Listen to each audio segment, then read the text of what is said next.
You already know this is Punch, Drunk, Boxing, a.k.a. Mr. Remove. Shine himself, a.k.a. El Adobo, a.k.a. El Sazón, a.k.a. El Borracho, a.k.a. Café Bustelo, a.k.a. El Pastor de Boxeo. Ladies and gentlemen, good morning, good afternoon, good evening, wherever you are in this side of heaven. God bless you all, baby. We're still talking boxing. Boxing is good. Boxing is great. Boxing is alive. Boxing is alive and well, thanks to Jake Paul. Mike Tyson had a sacrifice at the age of 58 to put boxing right back in the map. In the public eye, they captivated the imagination, the emotions of the boxing fans, even though that many has been critiquing the entertainment value of the fight. But it was the build up to the fight, the build up to the event, and we all knew, especially if you're hardcore boxing fans, we all knew that the real premier main event was Amanda Serrano, the 7th Division World Champion, undisputed, La Reina, the ambassador, La Reina, the queen, the most decorated champion in the history of the sport of boxing versus the trailblazer, Katie Taylor, 2-division undisputed world champion. Yes, I'm a little upset. I'm a little upset. Yes. Even though that was a great fight, it was a street fight, bruh. It was a street fight. You know what I'm saying? And sometimes when you're in the street fight, you know, some illegal stuff may happen. Yeah, at the end of the day, it is what it is. Amanda Serrano was taking the result like a champ. You know what I'm saying? So, you know, I gotta be the extension of how she's taking the result. And she got her head up high. So, you know what I'm saying? I gotta support the way that she took it. I gotta support the results. You feel me?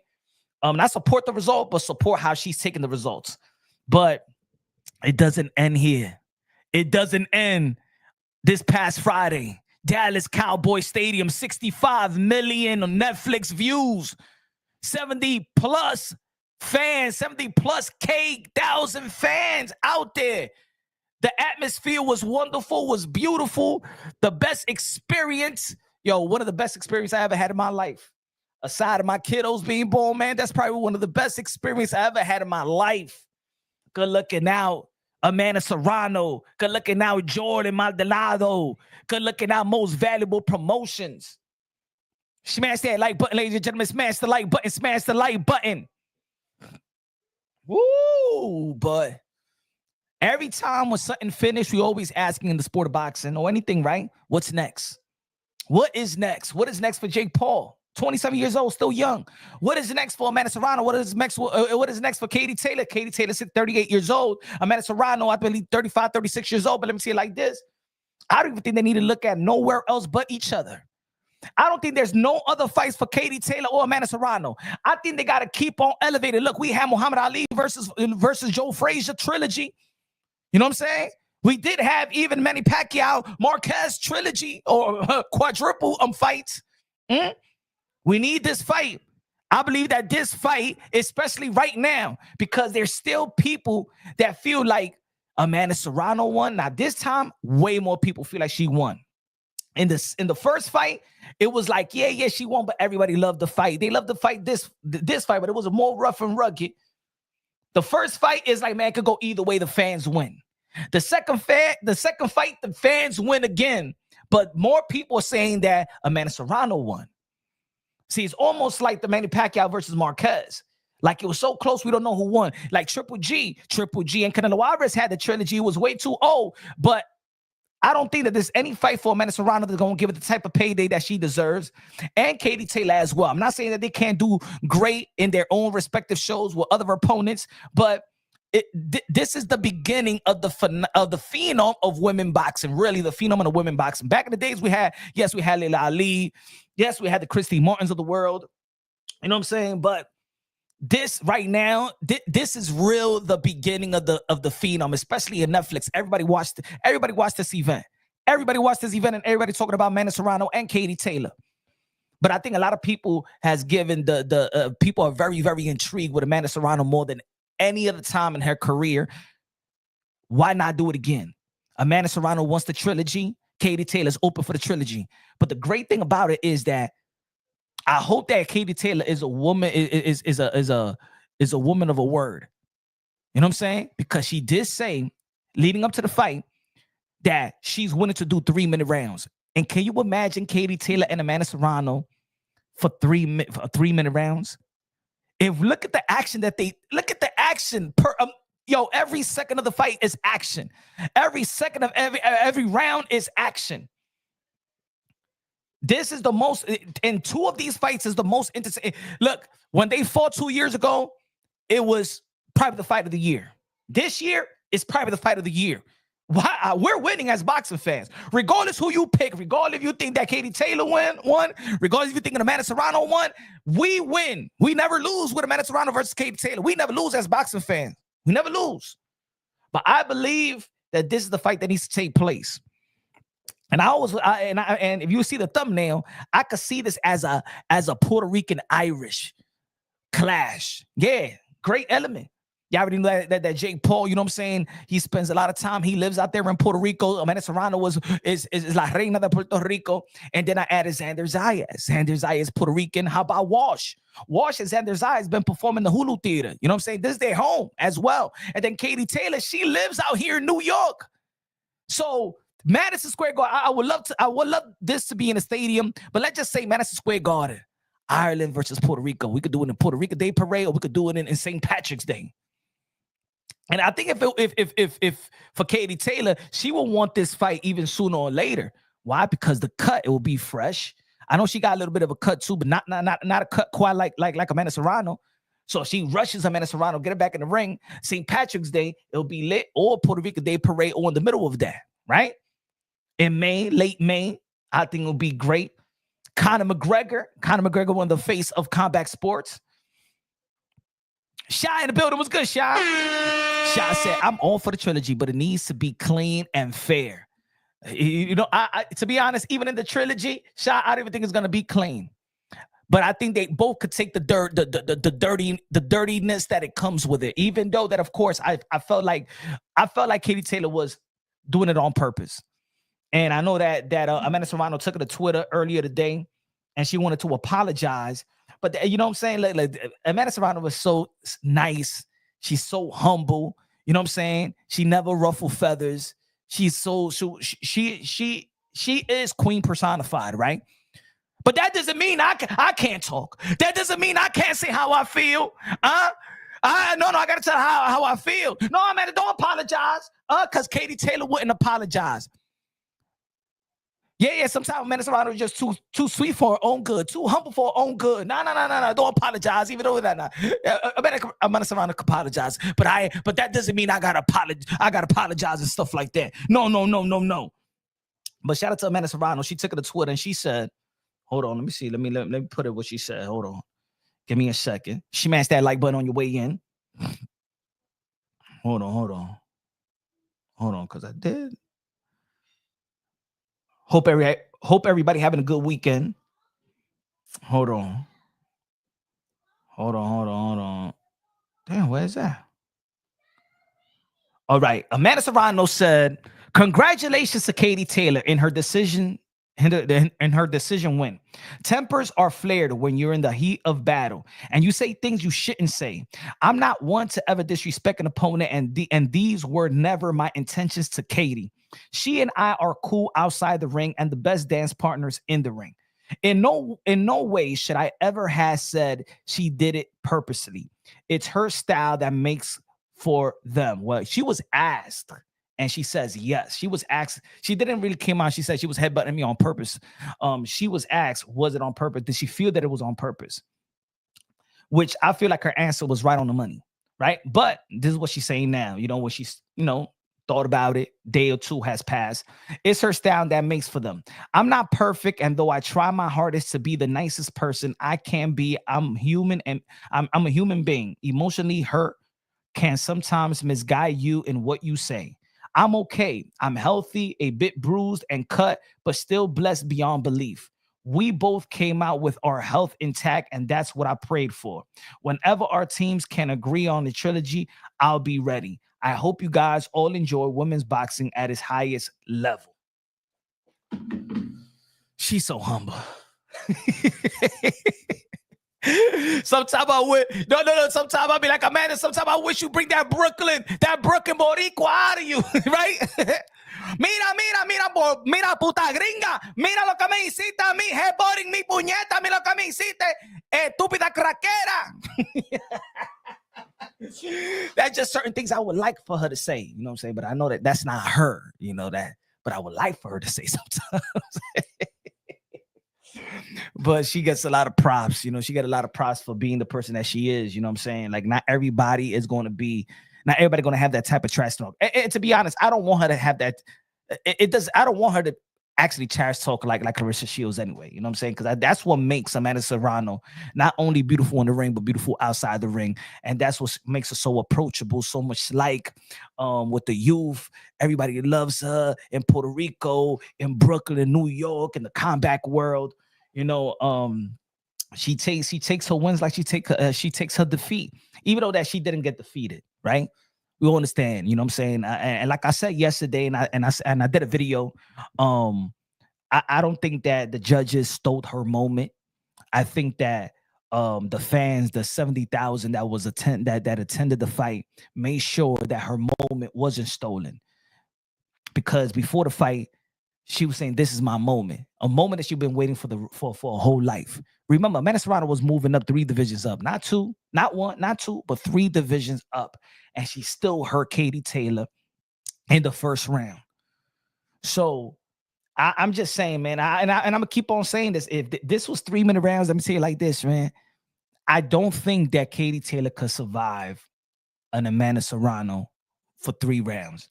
We seen it in the 5th round in the first fight. We seen it in the 10th round in the first fight, and we saw it in the first round of the second fight. But I'm not saying that Katie Taylor is also a warrior. She's a bull. She's a dog as well. You know what I'm saying?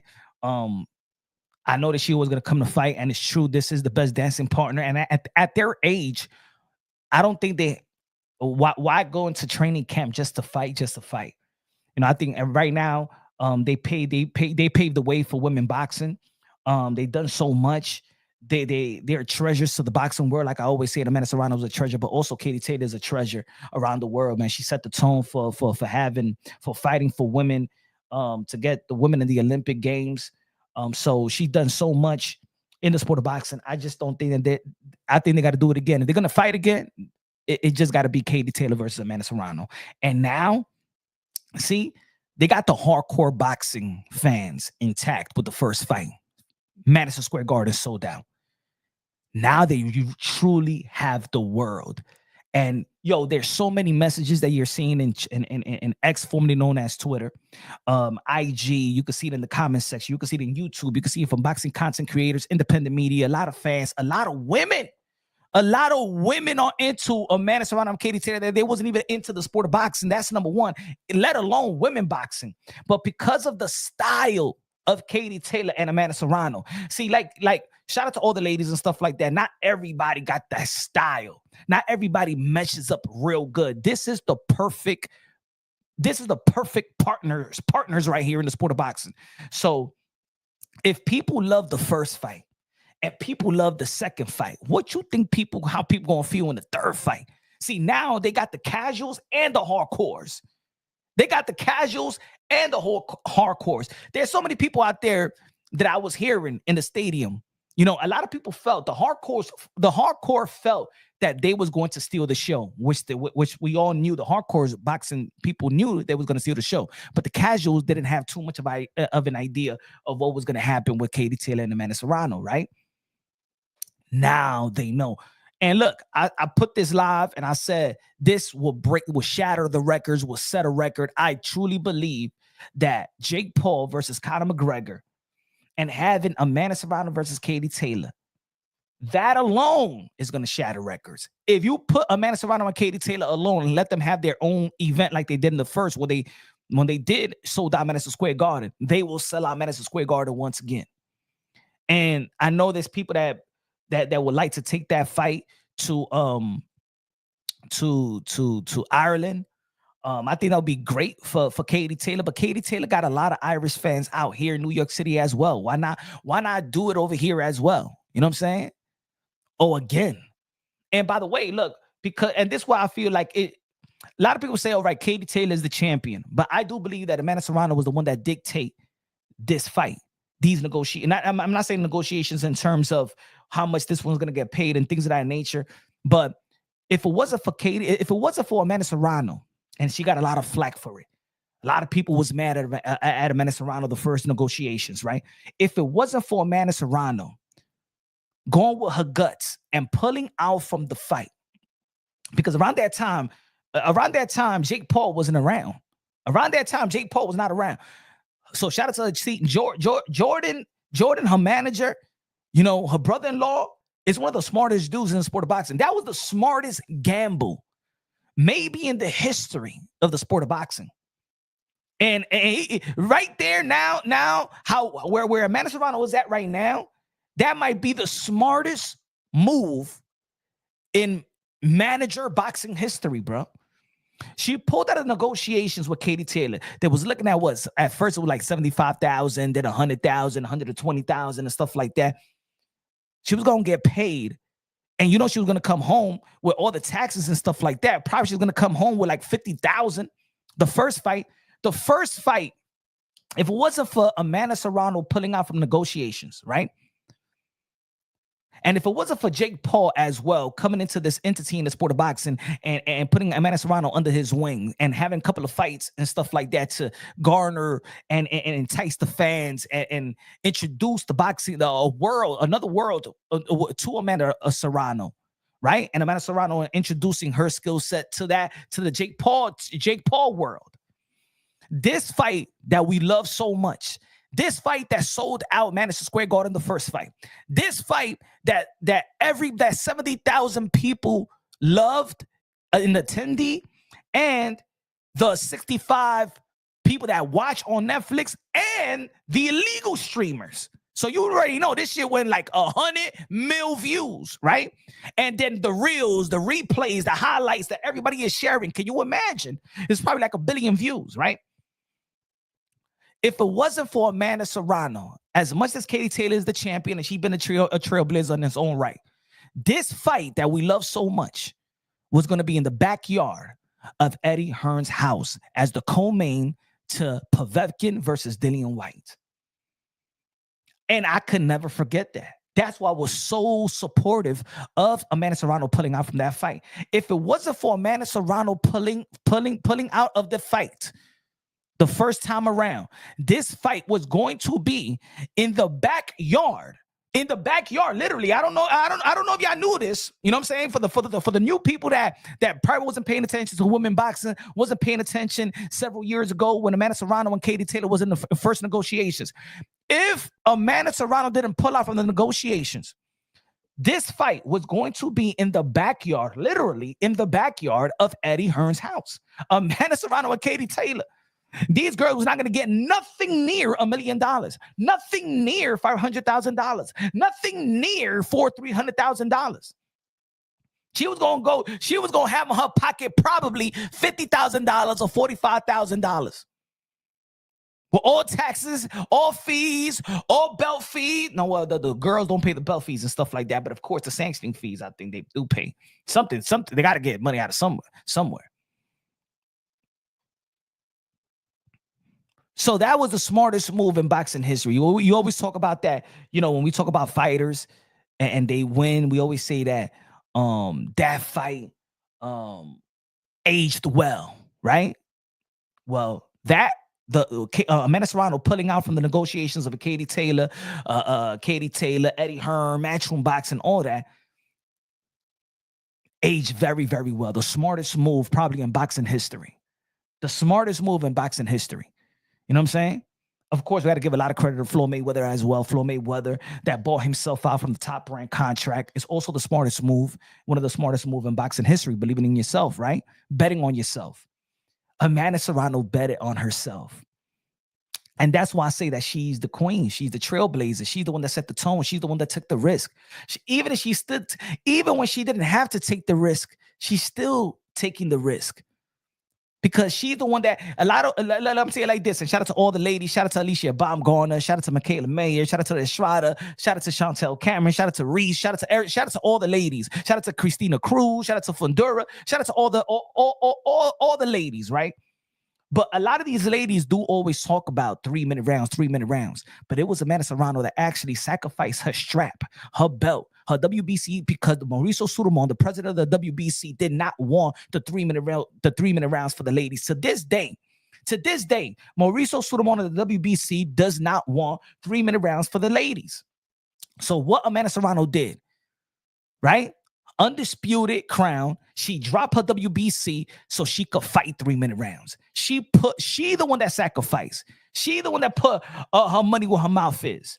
You don't see Clarissa Shields doing that. You don't see the other. I love the ladies, but you don't see the other ladies doing that. Amanda Serrano did that. So that's what I'm talking about. The way that she got the instincts that really moved the needle. It moves the needle. If she would have took that fight with Katie Taylor, to this day, she probably would still be making 40, 35,000, 50,000, 75,000. That's what it means, betting on yourself. Sometimes you may not. The whole world didn't believe in it. The whole world. She was getting criticized by every media platform, every media platform, every boxing content creator that was following her pulling out from the negotiations. She was from Ireland, from the UK, from America. They was talking so much ish about Amanda Serrano. They were saying, she was scared of Katie Taylor and stuff like that. But I'm so glad that she did that and her team did that. Shout out to Jordan. Shout out to Amanda Serrano to believing in themselves. And shout out to Punch Drunk Boxing, because I was arguing with a lot of people about that. And look where she at right now. I'm grateful to witness the greatest woman that ever laced them up. And the greatest matchup that I ever seen in boxing. You know what I'm saying? It was a great event. So I think that Amanda Serrano and Katie Taylor trilogy got to be next. Don't waste it. Like I said, Katie Taylor is 38 years old. Who she gonna go back to training camp and fight who? You know what I'm saying? I think there's the right opportunity for them to keep on enhancing women boxing, keep on enhancing their legacy, and really, we need it needs to be a fight that everybody is saying, all right, Amanda Serrano won or Katie Taylor won. You know what I'm saying? Like this is the perfect opportunity, and I think any fight in between is going to. It's not going to do any justice, or I believe it's going to be a disservice to a potential trilogy. It's almost like a triple. It's almost like the Triple G and Canelo Alvarez. Imagine we would have got the trilogy like that. Then we waited till Triple G got so old, and then the trilogy wasn't even in no more, right? If they would have got the trilogy, the Triple G versus Canelo Alvarez, the trilogy like that, it would have been good. So I think, I hope the teams play it very, very smart, and they could do their own event. But this right here that has the Ireland versus Puerto Rico element, right? I think it'll be perfect. I think it's going to break records. I think that the promo of, look, I'm going to say it like this. And let me say it like this. Right now, they all cool. But now, the promo of Amanda Serrano and Katie Taylor, right now, they could be all nice. But the teams ain't going to be nice.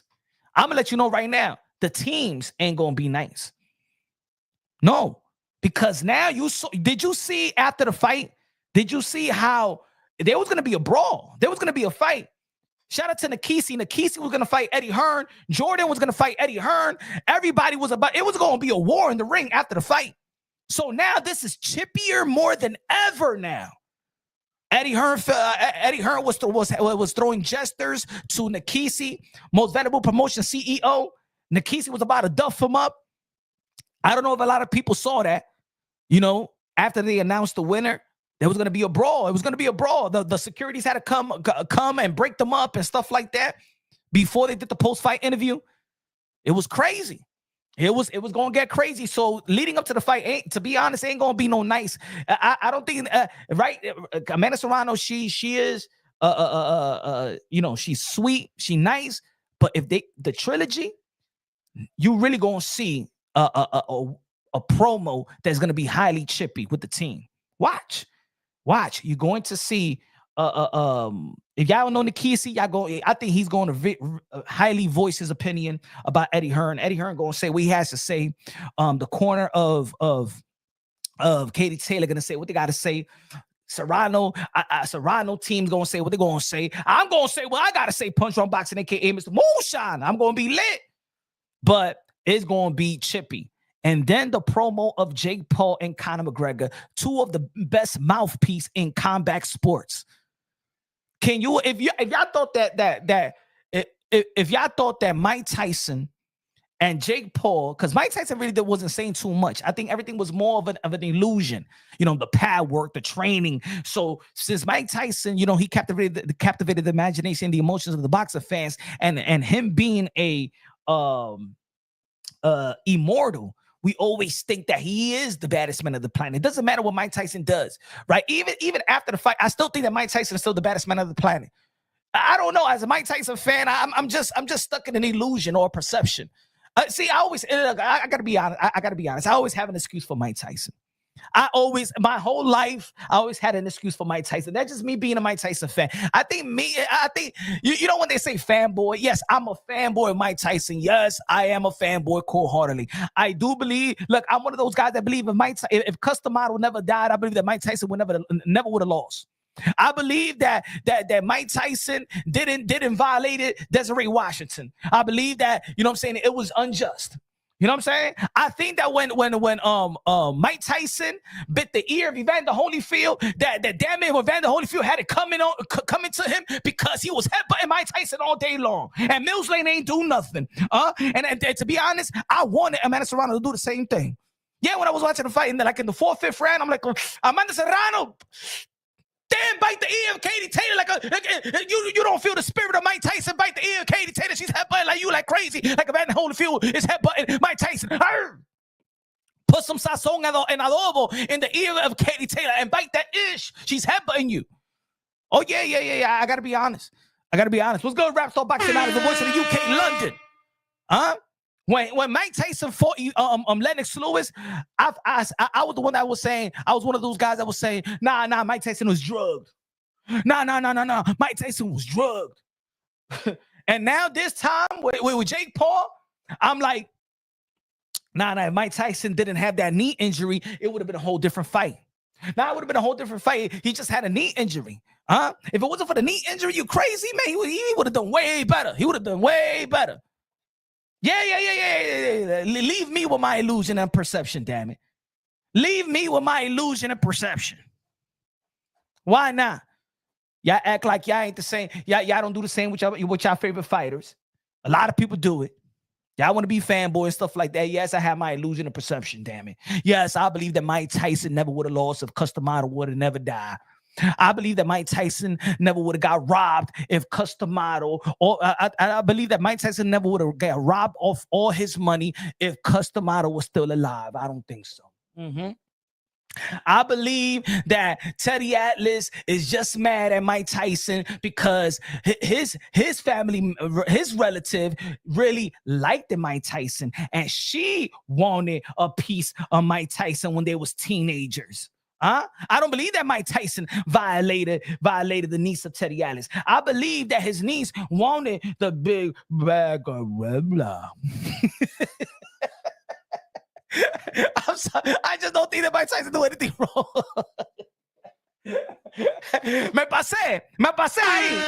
Did I go overboard right there? Nah, I just got to be honest. I don't believe that Mike Tyson did no wrong, man. Damn, Desiree Washington stole Mike Tyson's prime away from us. Desiree Washington. And where is Desiree Washington anyway? Don't act like I'm the only one. Shit, I'm gonna say it like this. Hey, let's keep it real. Mike Tyson is the most loved, convicted rapist in the history of America, outside of Christopher Columbus. Hey, I'm telling you, I'm not the only one. I ain't the only one. That's why there was 70,000 people out there in Dallas in Cowboy Stadium, AT&T Arena. That's why there was 65 million people that viewed the fight. Because let's be honest, There's way more people that think like me. People think that Desiree Washington es una mentirosa. Let's be real. Let's be honest. Huh? Mike Tyson is the most loved, convicted, and I see. And this is how I know I love Mike Tyson, because I can't even say it like that.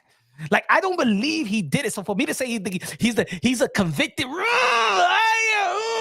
it's a estúpida Desiree Washington. When you went to the hotel room, what you thought you was gonna be watching? General Hospital infomercial or something like that, with the jewelry infomercial at 3 o'clock in the morning, like they did back in the days. Mira, esta tigra viene. Perdime, si, hey, vamos, hey, people, come on, man. Yo, fellas, even the ladies know. Even the ladies, we got ladies in the chat right now. Even the ladies know that if a dude that you talking to and stuff like that, calling you up at 3, 4 o'clock in the morning, you go to the hotel room. What you think is gonna happen? The dude is already waiting in the hotel room. Hey, yo, put it this way: Mike Tyson was already waiting for Desiree Washington the way that he was in the pre-fight and the post-fight interview with his son, where he had his butt sticking out and stuff like that. That's how he was. But then, hey, Karate Kid, is true, right? No. Con la tanga, ese tigre estaba en cuero, yeah. What Desiree Washington coming to the hotel room at 4 o'clock? What she thought she was gonna get? Scrambled eggs and cheese or breakfast? Like, what you thought? Oh no, come over, because we're gonna cuddle for a couple of hours. Then I gotta go, and then I gotta catch a flight in the morning. Come on, man. Sometimes when you go to court, sometimes the judge got to be like, "Come on, this is common sense. Come on, Desiree Washington, why you went to the hotel room at 4 o'clock in the morning?" No, because he said to come over so we could talk. All right, get this woman out of here. What we doing here? If I was the judge, I'd be the same way. I'd be the same way. I'd be like, Miss Desiree Washington. So you went at 3:55 o'clock in the morning to hotel room because you communicated with Mike Tyson, and Mike Tyson wanted you there. What do you think? What you think was going to happen? Well, I had the perception that we was going to have Behelia. So, Behelia is something that you pray 24 hours. It's usually happen on a Friday. I thought they was going to pray and maybe go out there to 7-Eleven, get us some wings or something like that, or chips, or have just a nice talk. That's all I thought it was going to happen. I was just going to talk. He was going to talk to me. I didn't know. That he was going to become a monster. No, I don't believe it. Now there's going to be people out there going to be like, come on, yo, Punch. You're not being fair for the ladies. You're not being fair to the ladies. Well, if she's going over there at 4 o'clock in the morning, she's not a lady. All right? Es una puta. I'm so... I said I was going to clean it up, man. Damn, man. Damn, I said I was gonna clean it up, man. I gotta, folks. I gotta clean it up, man. I want doors to be open for Punch Run Boxing, right? I gotta clean it up. Let me take it back. Desiree Washington. You're not a puta. Tú eres una buena rugía, mujer. ¿Por qué tú estás yendo allá para el hotel room at 4 o'clock in the morning? What you think was gonna get?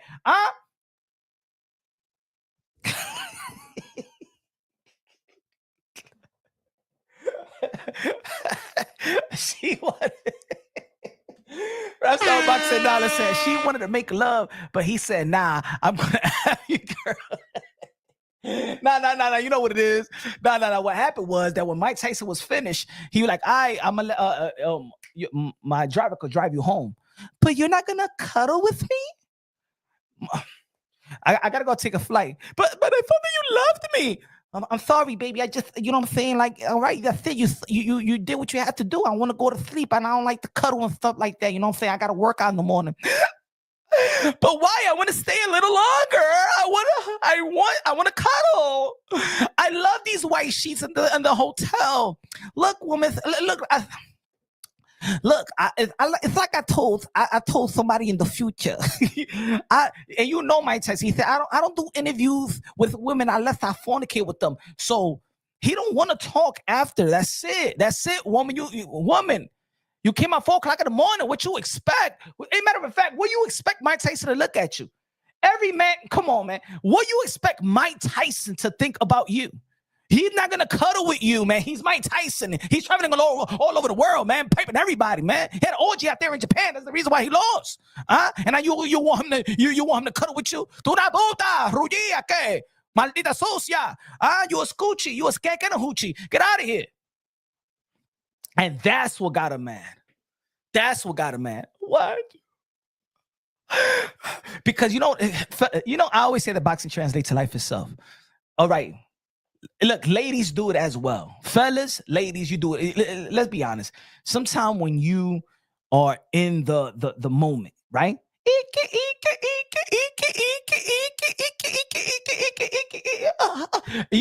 Look, you know when you're in the moment, right?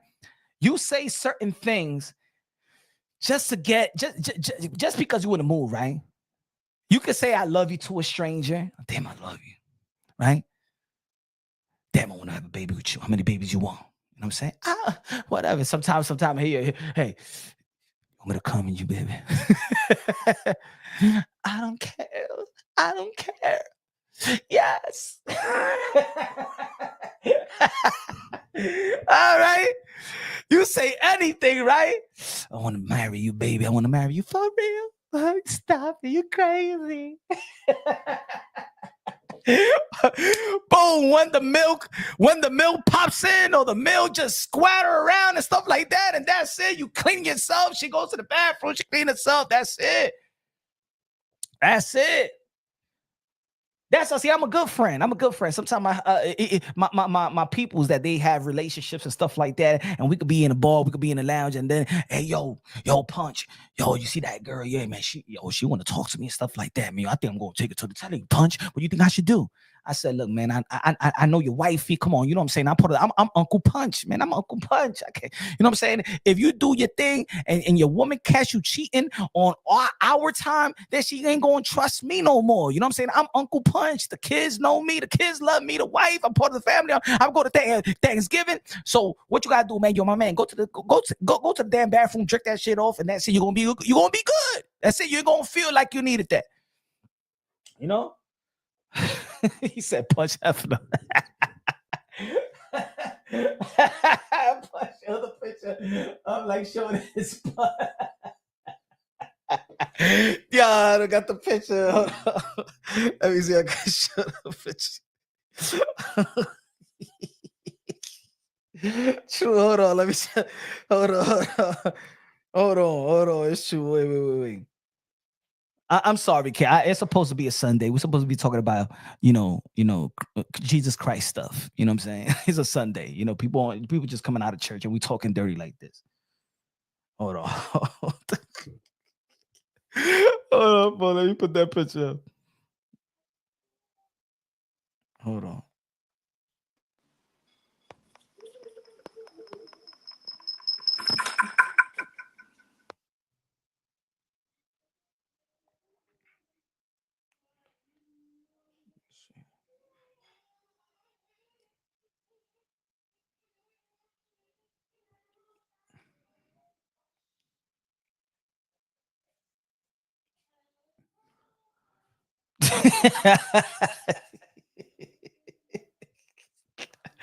Bump set a bump. Bump set a bump. You like the girls with the bump set a bump.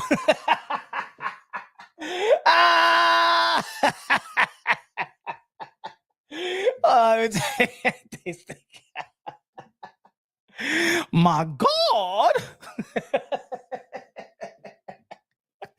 Damn, Tyson, what is wrong with you? Hey, yo, he was waiting for Desiree Washington just like that. He went to open the doors and stuff like that. What do you think Mike Tyson was going to do? Huh? What do you think Mike Tyson was going to do? Do you think Mike Tyson was waiting for Desiree Washington in the hotel room at this?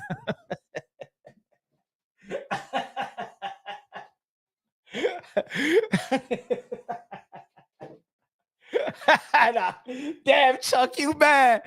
How you gonna say that Mike Tyson's ass look like Carissa Shields? Diablo, Chuck. How you gonna say that, man? Chuck. Tyson Chakishi. Yeah. He look like Rakishi.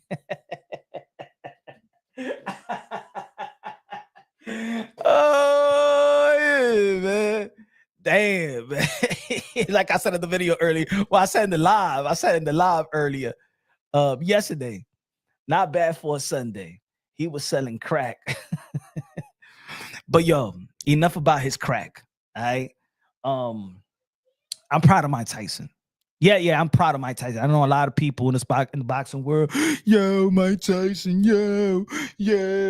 In the end of the day, Mike Tyson took control of his own life and career in terms of, look, it's sad how people are saying what they're saying about the situation with Mike Tyson and Jake Paul. Mike Tyson should have never fought.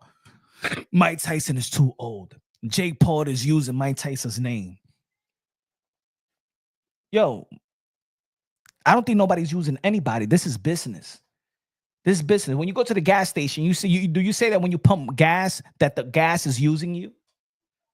No, it's a business transaction. You feel me? Randy in the building con la bandera de República Dominicana. ¿Dónde está la música de Randy? La música de Randy. La música de Randy.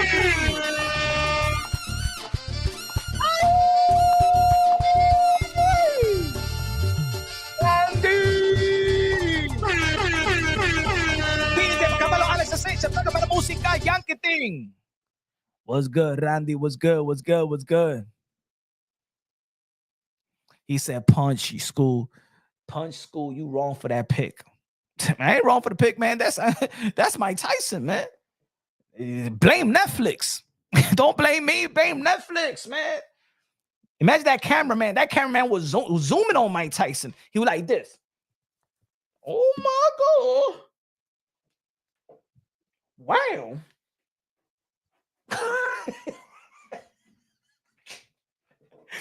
Why that cameraman was zooming in on Mike Tyson like that? You should have just, hey, yo, he didn't even go back to like Mike Tyson's son. Mike Tyson's son was the one that interviewed him. Why you don't just go back, like, back to you, Bob, right? The camera was supposed to put the camera on Tyson's son. Nah, the cameraman, when he got fantasized, he was like, oh, zoom that.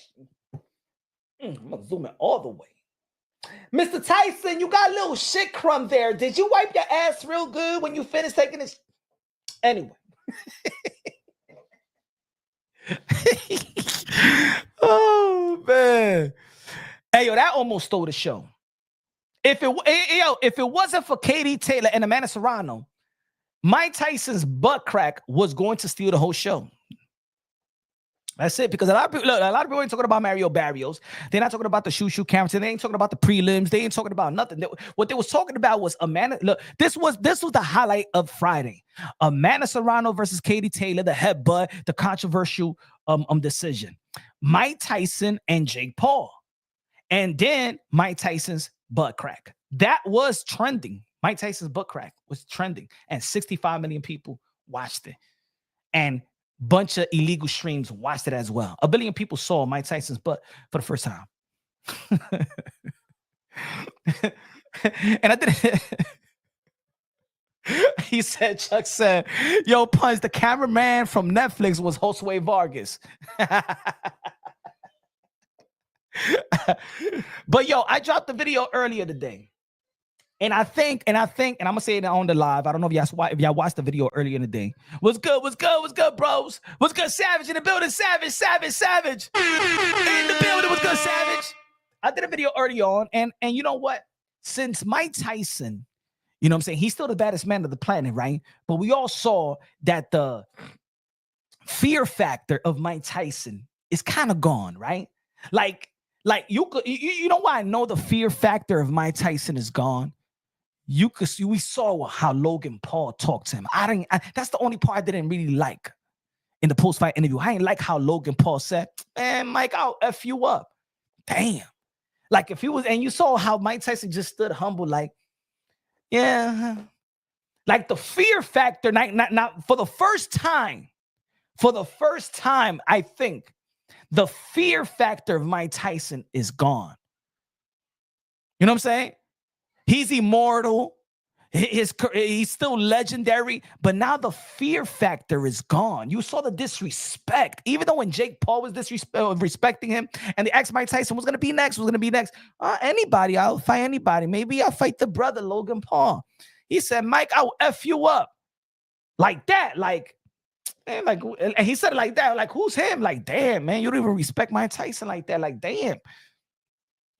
So now I did a video early on. I said, you know what? Now that the fear factor is gone, I think it's time we ask Mike Tyson a question that many been thinking about, that many been wanting to ask Mike Tyson, but they wouldn't ask Mike Tyson because of the fear factor, because people didn't know how angry he will be. Will he punch you for asking that question? Or how dare you ask the question?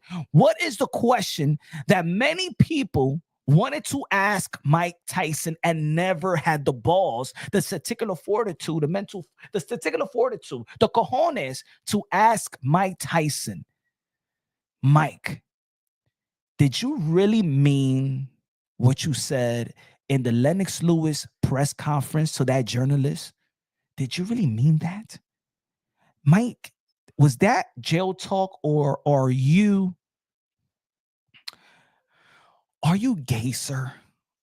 Bisexual? Is that right? No. Folks, let's be honest. That's for years. And when that happened, almost 20 years ago, right? It happened almost 20 years ago. Right? Almost 20 years ago. Or maybe did something happen in your childhood? God forbid. And I'm gonna say it like this. You remember when Sugar Ray Leonard was talking about, and I'm serious now. I'm serious. You remember when Sugar Ray Leonard talked about him being abused by a family member? That he got molested for a family member, and it was a male. I be thinking, I'll be reading. Look, I've been a Mike Tyson fan my whole life, and I listen to every interview. I think I've listened to every single interview that Mike Tyson has ever done. I don't know about the real early, let's say when he was just coming up, and there's probably some interviews that's never showed up on YouTube, but anything that's out, I think I've watched every single interview on Mike Tyson.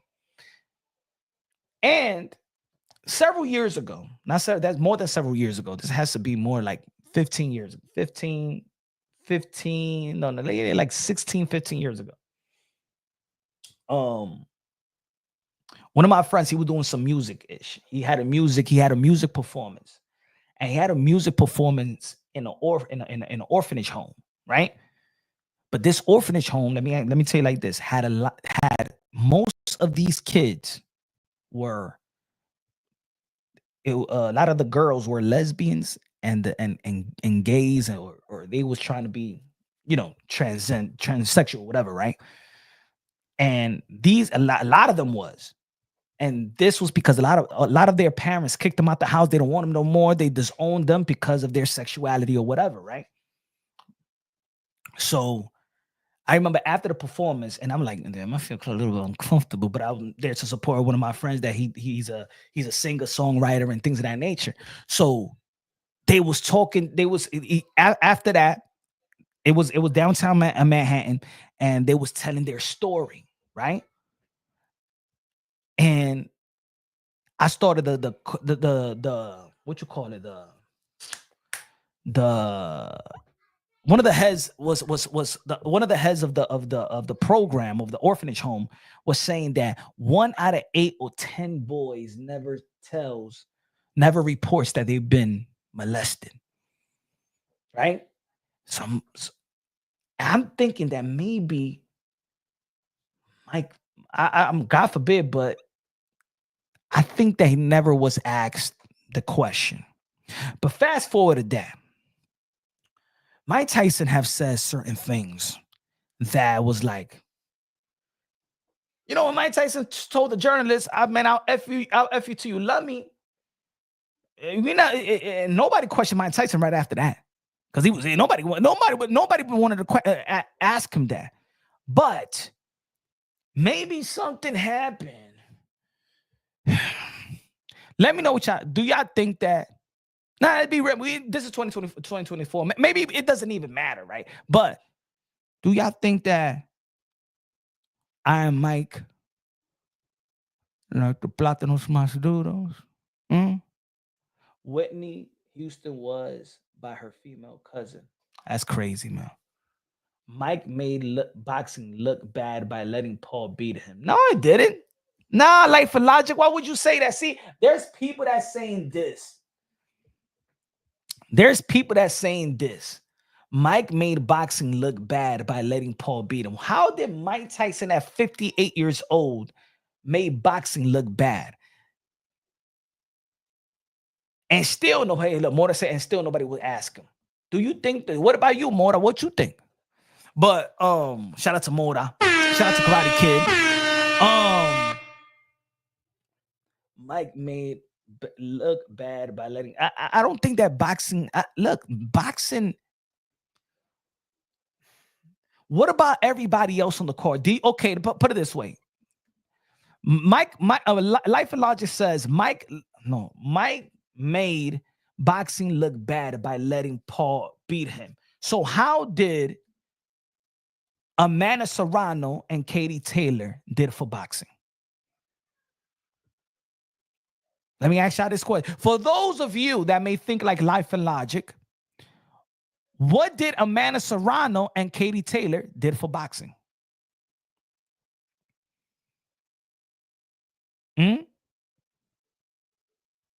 There's other people in the cards. There's other fighters in the cards. Sometimes we like, yo, go out there and steal the show. Go out there and steal the show. See, there's other fighters. The thing that I love about Amanda Serrano and Katie Taylor is they took advantage of the opportunity to steal the show, which they did. And guess what? They're bigger than any other time they've been in their career. So I'm going to tell you like this. That fight right there helped Amanda Serrano profile and brand skyrocket. Katie Taylor the same way, but because a lot of people felt Amanda Serrano won. And we saw her warrior spirit when she had that big cut that it looked like it could talk to somebody. And she kept on fighting. What do you think that did for boxing? Man, matter of fact, a lot of people saw Amanda Serrano and they'd be like, damn, she got more cojones than most of the male fighters. Why just look at Mike Tyson? What about the other people in the card? What about the other fighters in the card? So Mike Tyson, I look at this more than anything in the world. Mike Tyson's situation, he actually sacrificed not only for his kids, his family and stuff like that, but he sacrificed for boxing. He put boxing right back in the map. He put boxing where everybody is talking about the sport of boxing.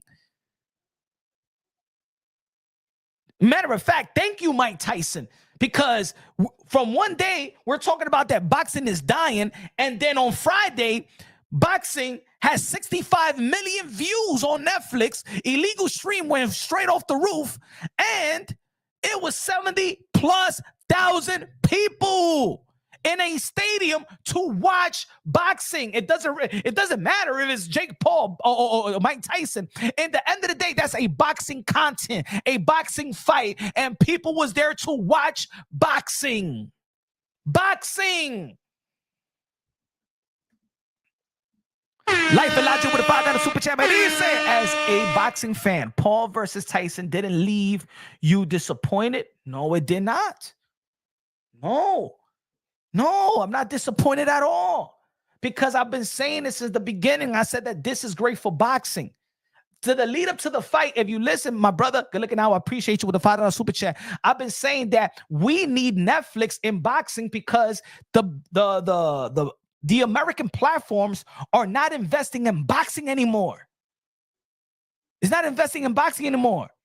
Yo, we had Latino night, bro. Yo, we had Latino night in the Middle East. Nobody was out there. Nobody was out there. Ain't no boxing fans from America, from Mexico say, you know, I'm going to go to Dubai, or I'm going to go to the Middle East to watch these guys. No. But Turbia versus Bivol is not even in America. Tyson Fury versus Usyk is not here. Canelo Alvarez, they're thinking about Canelo Alvarez. Next fight is going to be in the UK versus Chris Eubank Jr. If Chris Eubank Jr. accepted the fight early in negotiations, Canelo Alvarez will be fighting in the UK this May. There is nothing here. And what? And look at a lot of the boxing people. Yo, Teofimo Lopez don't sell. Hey, yo, Jake Paul don't sell. Hey, yo, none of these guys sell. They boring. And the only thing we got here in America is Gervonta Tank Davis that doesn't even go for legacy. And nobody likes Gervonta Tank Davis versus Lamar Roach either. So what do we have here? Remember, in the end of the day, this is a business. In the end of the day, this is a business, and the powers that be is looking at boxing like, all right, man, we just giving fighters some money, man. There's no revenue here. Devin Haney versus Ryan Garcia. You heard what Oscar De La Hoya said. It only did 300 pay-per-view buys, 300K pay-per-view buys. There was only 11,000 people. It was not even close to a sellout crowd in the Barclays Center for Devin Haney versus Ryan Garcia. You ever play tag before and then you need to jump or you need to climb something and somebody gives you a boost? You remember that back in the days? Hey, yo, let me give you a boost so you can jump over something, right? Jake Paul and Mike Tyson was a boost for boxing. Now, the issue is outside of Amanda Serrano and Katie Taylor, I'm going to put it like this. In the welterweight division, put it this way. In the welterweight division, think about this. Name me the primary fight in the welterweight division so I could prove my point. What is the primary fight in the welterweight division? I'm gonna give it a minute. Give me the primary fight in the welterweight division that can make money for that division right now. For that division that can make money right now in the welterweight division right now, which is the fight that can make the most money? What's the best fight and the fight that makes the most money of any matchups in the welterweight division? Come on, folks. I know you know your boxing. Come on now. Come on. I need somebody to tell me in the chat. What's it? I don't see nothing in the chat. What's good? Hold on. I don't see nobody answering the chat. In the welterweight division, what's the primary fight in the welterweight division? The fight that if you was a businessman, I think that makes the most money for the welterweight division right now. Karate Kid says, boots. Come on, man. Come on, Karate Kid. Come on. You know more boxing better than that. It got to be boots and who? Boots and who? Boots and who? Bang Bang said boots. Boots and who? Thank you, David. Thank you. Damn, man. Y'all, man. Thank you, David C. Thank you. In the welterweight division, that's the 154-pound division, Savage. Thank you, David. Boots and Barrios. Boots in the current right now, the welterweight division that makes the most money. Matt Barrios has performed in pay-per-view, had headline pay-per-view twice. He has a San Antonio little following, right? He the one that has the best win currently versus Ugas, and you got Boots Ennis, right? Where did Mario Barrios' last fight happen? When did he last fight Mario Barrios? And on Netflix, right? On Netflix. Now, if Mario Barrios would have stole the show and would have had an epic performance and would have had an epic knockouts, then he would have performed and every 40 million people would have saw Mario Barrios, because let's think about it. I heard that the Netflix was effing up during the Katie Taylor and Amanda Serrano. But if Mario Barrios would have had his moment and then Mario Barrios will be calling out Jerome Bruce Ennis, now guess what? That fight becomes bigger than anything. Bang, bang. I said, which will be the most lucrative one? Come on, we're hardcore boxing fans. We know in the welterweight division is Boots and Mario Barrios. It's not Boots and Stanionis. It's not Boots and Brian Norman Jr. Not Brian Norman Jr. hasn't even had his own main event. It will be Mario Barrios versus Jerome Bruce Ennis in the welterweight right now, the welterweight division, a unification bout, and the most money right now, because the welterweight division is really a ghost town. That will make the most money. That's the best matchup up to this day. But if Mario Barrios would have stole the show, if Mario Barrios would have had a spectacular performance, now how big would Boots versus Mario Barrios be? See, don't blame this on Mike Tyson and Jake Paul, because you don't take Jake Paul serious, and you don't take a 58-year-old Mike Tyson serious. So as a hardcore boxing fan, what you gonna take serious? Amanda Serrano, Katie Taylor, Mario Barrios versus Ramos, right? Shushu Carrington, The boxers. They in the platform. They getting the opportunity. They getting the eyeballs. It is your time to show up. What we always say about boxers, when the lights are bright, that's when you got to show up. Life and logic. Look. Thank you. Barrios versus Abel was a dud. Is that Mike Tyson and Jake Paul's fault that the boxers, Mario Barrios versus Abel, was a dud? No, it was Mario Barrios' opportunity to steal the show. It was Mario Barrios' opportunity in a packed crowd. Let me tell you like this. That crowd was already packed. Let me tell you like this. When Mario Barrios and Abel was fighting, it was already, if there was 70,000 people there, there was already 60,000 people. Matter of fact, there was already 65,000 people in their seats. Because when I got there in the stadium, everything was already full. It looked like I took videos of it. It was already full. When Mario Barrios and Abel was fighting, he could have stole the show. And guess what? He's from Texas. But he didn't stole the show. That's on Mario Barrios, not on Mike Tyson and Jake Paul. What more can you expect from Mike Tyson?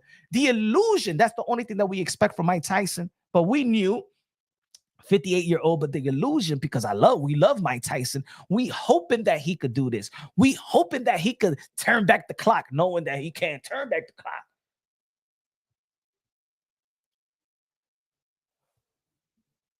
Who is stealing the show during a Jake Paul event? Tell me, if out of all Jake Paul events, outside of Amanda Serrano, who steals the show? All the boxers that he's been having, how many events already? He had 10 events already. Jake Paul has had 10 events. Matter of fact, Jake Paul stole the show during Mike Tyson versus Roy Jones Jr. See, so Jake Paul did what I'm asking these fighters to do. Jake Paul stole the show by knocking out Nate Robinson. Oh, it's only Nate Robinson. He stole the show. He gave you an image. He captivated the imagination, the emotions of the fight fans or the casuals or fan or just any fan itself. He knocked them out cold that we thought that Nate Robinson, God forbid, he thought he died. Jake Paul know how to do it. What are these fighters going to steal the show? That's on you. That's on the fighters.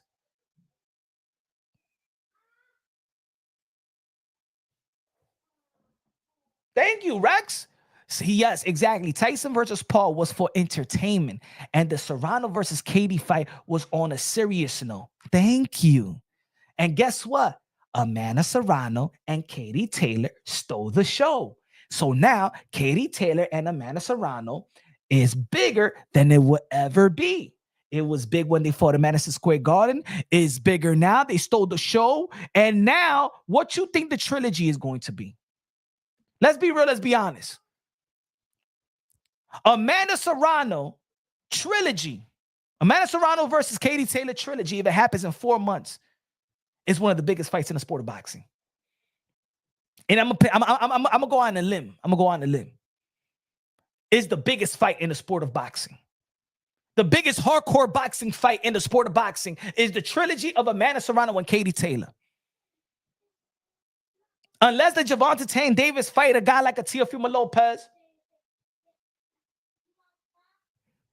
If Canelo Alvarez fights David Benavidez. Right now, in boxing, hardcore boxing, or because people want to talk about it, so Crawford and Canelo. The biggest fight in the sport of boxing is Amanda Serrano and Katie Taylor, the trilogy. Name me another one. Name me what fight is bigger than Katie Taylor and Amanda Serrano trilogy, because you already know they're going to entertain. That's the last thing I'm thinking about. When it comes to Amanda Serrano versus Katie Taylor, you know we're going to be entertained. You know we win. We know that we're going to see a war from the first round to the last round. That's a fact. 20 rounds of pure action. They already had 20 rounds. Not one round that we like, oh, tell me one round that we said about Katie Taylor as Amanda Serrano said, oh, she's taking off this round.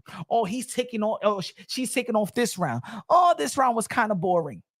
Tell me one round. In 20 rounds, tell me one round that we said, this is a boring fight. That's why I don't like women boxing. Tell me. So you know, another 30 or hopefully another 32. He said, David Sino, Bam Rodriguez and Chocolatito will not be bigger than Katie Taylor and Amanda Serrano. Nah. It'll be a great fight. I will go to the fight. But Bam Rodriguez never been in a platform where everybody knows who. Right now, more people know who Amanda Serrano is than Bam Rodriguez. Right now, more people know who Amanda Serrano and Katie Taylor is than Chocolatito.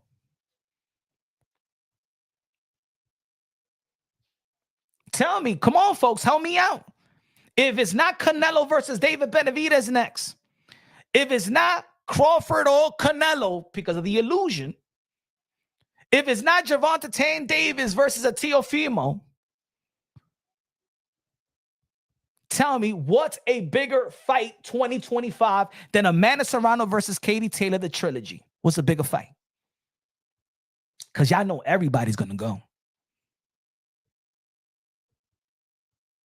All people are talking about today is Taylor Serrano, good or bad. Thank you. That's what everybody talking. You know why? Because of the platform also. Not because of their first fight. The second fight as well. And now people don't know in the first or the second fight. There's a lot of people. Let's just be fair. Let's put it on the table right now, right? I believe that Amanda Serrano won, but there's other people that believe that Katie Taylor won. I believe that Amanda Serrano won the first fight, but that for me, that was the first fight was even a little bit more closer than the second fight. Now the third fight, the anticipation for a trilogy, we already know we're going to be entertained. And imagine they add 3 minutes into it. Come on. This is boxing. Forget about the women boxing, men boxing. The biggest fight in the sport of boxing, the biggest fight, the most intrigued matchup in the sport of boxing is the trilogy of Amanda Serrano versus Katie Taylor. Tell me another fight that could outdo them in the sport of boxing next. What fight? Give me a fight that can outperform Katie Taylor and Amanda Serrano. Tell me a fight that can outperform Katie Taylor and Amanda Serrano. Tell me a bigger fight. Tell me a more meaningful fight than Amanda Serrano versus Katie Taylor. Tell me a bigger legacy fight than Amanda Serrano versus Katie Taylor, the trilogy. But Life and Logic, I said, outside of Canelo and Benavidez, outside of Gervonta Tank Davis and a Teofimo Lopez. Out of there, tell me a fight. Teo versus Gervonta Tank or Boots. I say Teo, Gervonta Tank Davis or Canelo versus David Benavidez. I think that's the only fight that people will be just as intrigued, that everybody going to watch, that everybody going to be talking about. Tank versus Shakur, I don't know. I like that fight. I think that's the primary fight in the lightweight division. The only thing is that Shakur doesn't have a great reputation of being entertaining. That's the only thing, that Shakur doesn't have the reputation of being. Shakur has a reputation, and I like Shakur Stevenson, but let's be real. His reputation is that he's a boring fighter. Katie Taylor don't got that reputation. Amanda Serrano don't got that reputation. Teo don't got that reputation, and Gervonta Tank Davis don't got that reputation. But Crawford don't got that reputation. Canelo Alvarez don't got that reputation. David Benavidez don't got that reputation.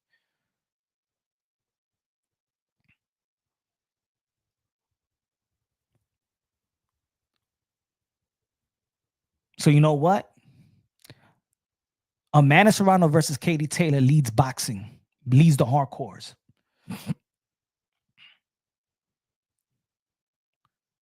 If Amanda Serrano, the next fight, Amanda Serrano, Katie Taylor, the trilogy, everybody is going to watch the fight. All right. If I got Amanda Serrano versus Katie Taylor, and you got to pick to see one fight, Canelo Alvarez versus Pacheco. You got to pick one. You only got one screen. It's not going to allow you to watch anything else. You only got one fight. Pacheco versus Canelo, Amanda Serrano versus Katie Taylor. Which fight you going to be watching? Gervonta Tank Davis versus Lamont Roach, or the trilogy of Amanda Serrano and Katie Taylor. What you going to be watching?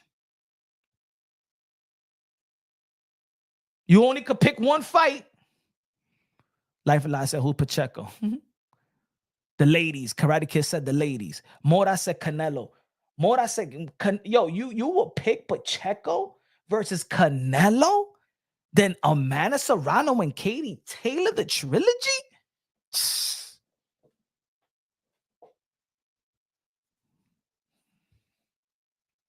Morrell. I feel like I'm going to get an action-packed fight.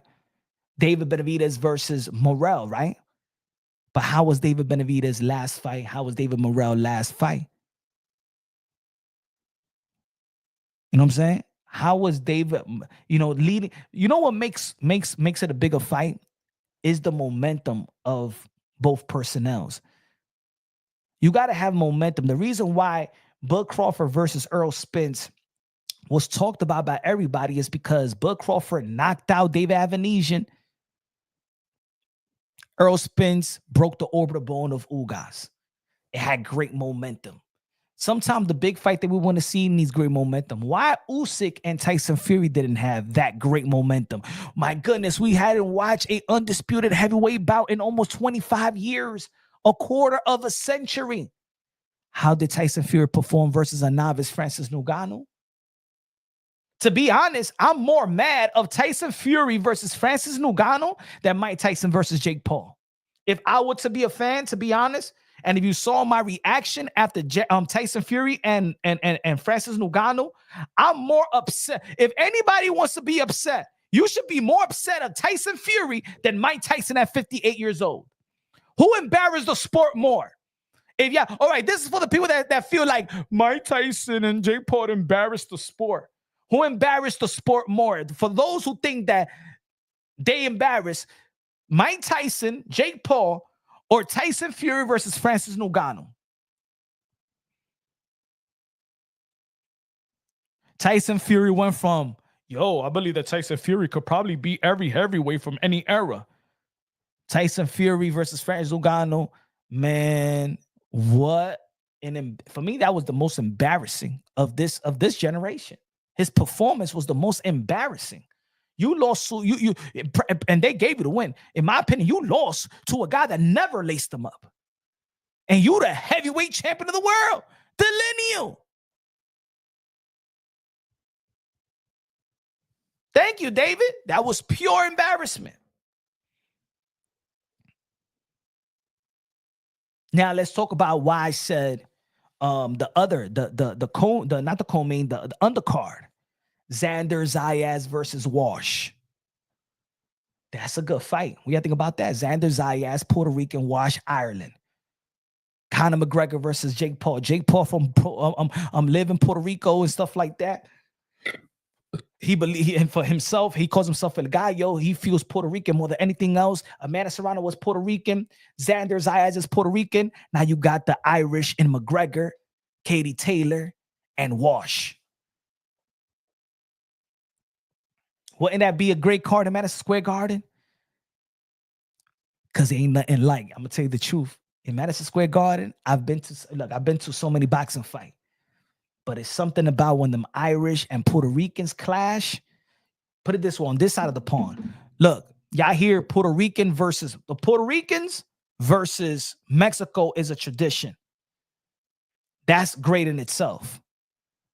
But on this side of the pond, where you have a lot of Irish people and Puerto Ricans, because in the West Coast you don't got that. You don't got the Puerto Ricans in the West Coast like that. Not like in the East Coast. I'm selling it right. Yeah, and we selling it right now. A Puerto Rican Irish clash. Madison Square Garden. The trilogy of Amanda Serrano versus Katie Taylor. Conor McGregor versus Jake Paul. Walsh versus Sanders Zayas. And put it this way. Look, I put it like this. Shakur Stevenson is Puerto Rican. How about we add Gary Cully versus Shakur Stevenson? How about that? Gary Cully versus Shakur Stevenson, or if people be like, no, we don't want Shakur Stevenson. All right, Gary Cully versus Subriel Matias. Woo! Woo! See, I would have said Edgar Berlanga versus Jason Quigley, but he already fought him. If he didn't fight Jason Quigley, then that would have been the best card. It would have been Jake Paul versus Conor McGregor, Katie Taylor versus Amanda Serrano, Berlanga versus Jason Quigley, Xander Zayas versus Walsh, and Gary Cully versus, did I say Shakur Stevenson? Cully is 135, but he could move up, man. He's like what, 6'4", 6'3". He could move up to the 140-pound division at this point of his career and fight Matias. Thank you. Hey, yo, Most Valuable Promotions. You already know, man. Hire, boy. I could be the best matchmaker. Yo, Nakisa, yo, holla at your boy. Yo, Jake Paul, holla at your boy. You know what I'm saying? I think that's the best card, right? Irish versus Puerto Rico. Hey, St. Patrick's Day will be lit. Or Puerto Rican Day Parade, or like I said, the middle of it. How I like that fight. Fury got Irish back, right? He's Irish though, right? Tyson Fury, right? Punch for 2028. That's what I'm talking about. Life and Logic. What y'all think about that fight? What y'all think about that event? Do y'all think that okay? And I posted. I did a poll. Does Conor McGregor versus Jake Paul, do they set the record, shatter the record, set the record? Well, I think so, man. I think so. I think that right now Jake Paul is bigger than ever in the sport of boxing. I think Conor McGregor will sell himself beautifully. Y'all already know that Conor McGregor, and I'm gonna tell you like this: Conor McGregor and Jake Paul, man, I hope they can make it to the fight. The two guys that got the best mouthpiece in combat sport right now is Jake Paul and Conor McGregor. Who got a better mouthpiece? And look, and let's be real also. Jake Paul did, I mean, Conor McGregor did good versus Mayweather. I don't give a fuck what anybody's saying. For fighting the first time, for lacing him up the first time. And to be honest, I feel like Conor McGregor just got tired. Let Conor McGregor fight 2-minute rounds. If Mayweather versus Conor McGregor was 2-minute rounds, he never would have gassed up. It was what, 12 rounds? It was a 12-round bout, 3-minute round, right? I think that Conor McGregor did pretty good versus Floyd Mayweather. I think he did pretty good. I don't think that Floyd Mayweather embarrassed him or hurt him or nothing like that. I even think that Floyd Mayweather took too long. He said Floyd toyed with Conor. Yeah, but he should have never toyed with him. I think that Conor McGregor, I think he did pretty good for the first time that ever laced him up versus a guy that was not retired more than 5 years. Nah, I think that Conor McGregor did good. Floyd Mayweather wasn't even retired. He was retired for almost what, 2 years? Maybe not even 2 years. What was it? He retired when did Conor McGregor? Floyd Mayweather had his last fight before Conor McGregor when he fought Berto. Because now we're talking about what Apollo. Hold on, let's see. Hold on, let's see. Floyd Mayweather. Oh, Floyd Mayweather. What was his last fight before Conor McGregor? Hold on, give me a second. All right. September 2015. So almost 2 years retired. Almost 2 years retired. Hey, yo, right now, there's fighters right now that's out there that be out for 2 years and they still call them active. So Floyd Mayweather is still, he's still within that threshold of you know what I'm saying? Like, yeah, he retired, but he's still in shape. He still got reflexes. It wasn't a 58-year-old Floyd Mayweather fighting Conor McGregor. Matter of fact, Errol Spence looked like he's been out longer than Floyd. Errol Spence seems like he's been out more than than Floyd Mayweather at the time. He said, Borracho, that sounds good. Conor McGregor is not 147 right now, brother. Conor McGregor right now is walking around 180, 190 pounds. Conor McGregor is not no 147. Conor McGregor is walking around like a damn cruiserweight right now. Conor McGregor is walking around like a cruiserweight right now. And he got muscle. It's not like, oh, Conor McGregor is out of shape. Conor McGregor is in shape, but Oscar De La Hoya versus Eddie Hearn next. Nah. That won't do nothing for boxing. That's more of a clown show. Because if Eddie Hearn knew how to fight or something like that, Eddie Hearn don't even know how to. I don't know if Eddie Hearn know how to swing. I don't know if Eddie Hearn can know how to slap.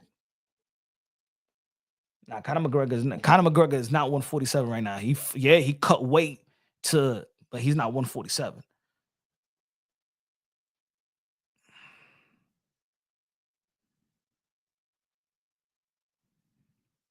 And really, Jake Paul is not really that big. He just ballooned up.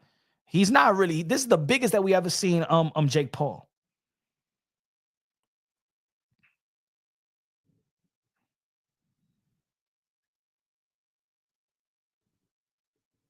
You see Jake Paul working out right now.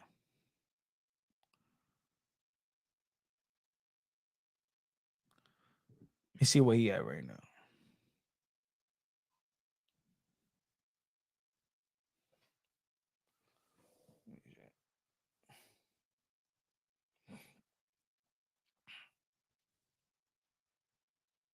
Nah, he ain't no 147. He ain't no 147. Boxing saying that this is cheesy and cringe. Who is saying that? Boxers need to just wake up and learn from Jake Paul. That's what they need to do. That's what they need. They need to shut the F up and take notes from Jake Paul. That's what these boxers, boxers that is hating on this, you're useless to boxing. Put it that way. The boxers that hate Jake Paul, they're dumb. They're dumb businessmen. And that's why they at where they at. I say like that. Any boxer, anybody in the combat world, anybody that's hating on Jake Paul, that's where you're at right now. Just got to be honest, because you have to learn. This guy he's in your sport. He's here in boxing. He's here to stay. That's it. He got a promotional company. He's putting people on. He's giving boxers opportunity. Tank, but look, Rap Star. Tank called out of anybody. Look, Tank don't call nobody out. Tank don't call T.O. out. Tank don't call Shakur out. Tank don't call Devin Haney out. After the fight, he's calling out Jake Paul. That's how big Jake Paul is. That Gervonta Tank Davis that don't call nobody out. He wants to call out a 200-something pounder. That tells you right there that Jake Paul says that he's the one that set the tone. He's setting the tone. He's setting the tone. He's putting butts in the seat. Hey, yo, look at that. Look at that. Every time I be arguing with people and they always tell me, but Gervonta Tank Davis put butts in the seats. I'm going to give them a piece of their own medicine. Jake Paul put butts in the seats. He's the man. Jake Paul is the man. He put butts in the seats. That's what they tell me. They call me now a Tank hater. I love Tank. I love his skills and talent. All I'm asking for Tank is to dare to be great. That's all I'm asking as a Tank fan. I want to see you in the ring with somebody that's going to give you some comp. No, they tell me Tank put butts in the seats. Jake Paul put butts in the seats. Jake Paul is the man. I don't blame him. They could do it.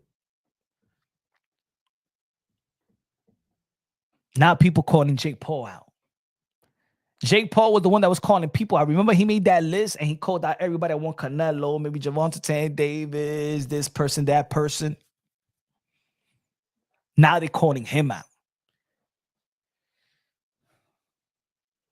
Yep.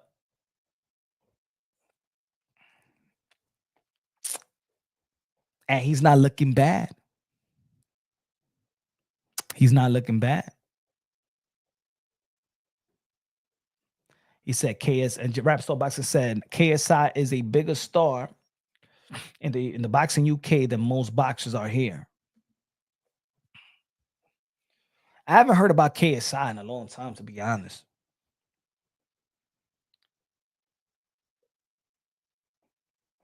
KSI versus Jake Paul.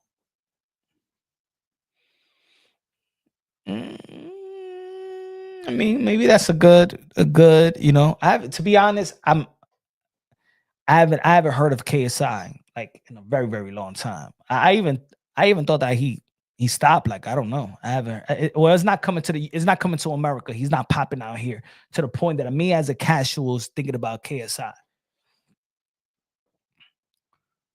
But I think Jake Paul versus Conor McGregor is the record fight. Is the one that shatters the record, sets the record. And I don't and if Jake Paul and Conor McGregor sets a record, I don't believe nobody breaks that. No, I don't believe nobody breaks that. And I hope it's in Netflix. But I don't believe that nobody. I don't. If Jake Paul and Conor McGregor beats the record, nobody gonna get that. Nobody. Because I don't believe that a lot of people. I don't believe a lot of these fighters got that element. Now, okay, let's put this, and I don't think it's gonna happen. Jon Jones versus Jake Paul. Jon Jones versus Jake Paul. I still think that Conor McGregor still has a better lip service. But see, Jon Jones have that element. See, Jon Jones is the relevant and today's pure baddest man on the planet. Jon Jones is now really the baddest man on the planet. He is. He is what Mike Tyson was, but he just wasn't a world-renowned guy like a Mike Tyson. Mike Tyson he was just a different. It's a different brand, different fighter, different element. It was just a different story, different. But Jon Jones, Jake Paul, it will do good. I don't think that Jon Jones could promote it like a Conor McGregor. Conor McGregor know how to sell. He's selling you beer. He's selling you liquor. He could sell you candy, bro. He could sell you una menta. No personality. I think Jon Jones know how to talk crap. I like that. I like when they talk trash and he talk trash back. Nothing like Conor McGregor though.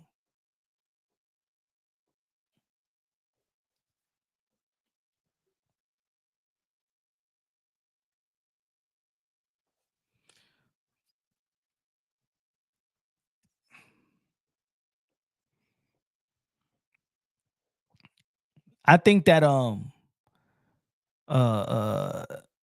will hope that a rematch with Ryan Garcia and Gervonta Davis, but on the level playing field, 50-50, no stipulation, no rehydration clause, and they could promote that.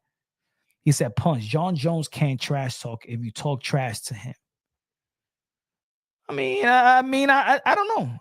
I'm saying it's not bigger than Conor McGregor and Jake Paul, but I believe it has its element. I believe he has his element. He also breaks network servers, Netflix adding more servers after Friday for Paul's next fight. Ayo. Oh, I like that. Andrew Tate versus Jake Paul. You know why that would be big as well? Because there's another community. The conspiracy theory community is probably one of the biggest communities in America. The conspiracy theory, because we got boxing community, we got political community, we got the religious community, but the conspiracy, the conspiracy theory community is bigger than anything else. That's why what's his name? What's his name? I even followed this guy. What's his name? Hold on. Let me see if I got his name here. I think it's Alex Jones, right? Alex Jones. Alex Jones. He's a conspiracy theory guy. Andrew Tate, conspiracy theory guy. The conspiracy theory, hey, put it this way. Joe Rogan, a conspiracy theory guy. These are one of the biggest, that community. And let me tell you like this. Before Punch Run Boxing, my website, I had a website. And I think I fit in that conspiracy theorist type of that talk about politics, talk about sports, talk about society and stuff like that. It was called the truthhurtsouch.com. Oh, they banned me. To be honest, I remember people was like, yo, you heard of Andrew Tate? I never heard of Andrew Tate because I had my website. My website was I put my website, I think it was 2012, 2013. By the time El Donaldo Trump was running for president, I've been supporting Donald Trump since day one. They banned me from Facebook. They made me erase 72 posts on Facebook just to activate my Facebook account. They banned me from Twitter 4 times. This is my 5th account on Twitter. I can't even use it didn't even let me use Punch Run Boxing. This is my 5th one. And the only reason why I'm alive, because that's it, I wasn't talking about boxing no more. I mean, I wasn't talking about politics and all that stuff that I used to talk about. Right? But they banned me from Twitter, they banned me from Facebook. My website nearly has 7 to 10,000 followers. The truthhurtsouch.com. And then I said, I don't know what happened. The powers that be, the machine, they did something and shut me down. So after that, that's when I did Punch Run Boxing. Well, I wasn't even doing Punch Run Boxing. I was talking about sports, but I wasn't like, I'm gonna do a channel and talk about sport. I really started the Punch Run Boxing 2018, mid 2018. I think my first live show was Canelo versus Daniel Jacobs. I think it was that one. It was my first live show. See, but now that Mr. Donaldo Trump is here,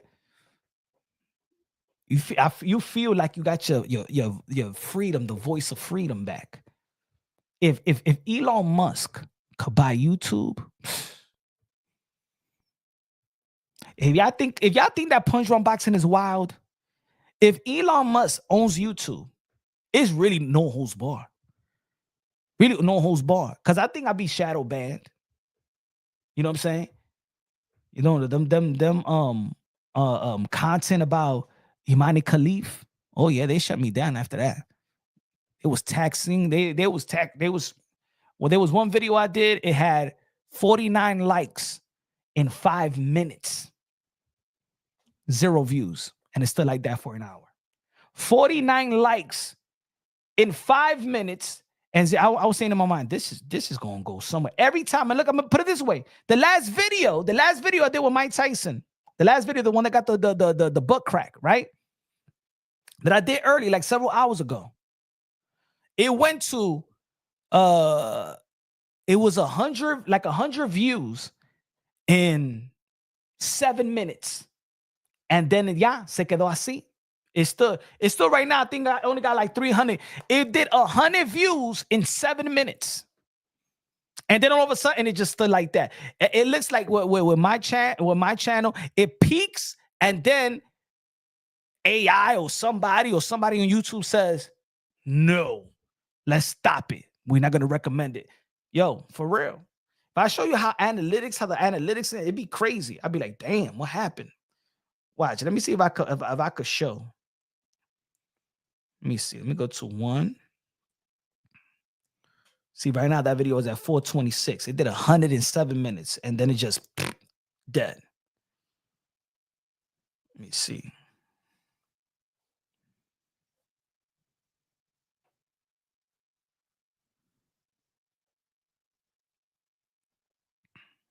No lo dice todavía.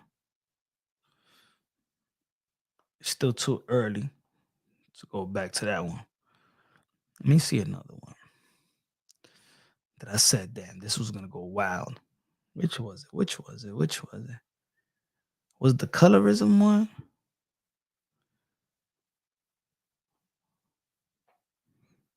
No contract.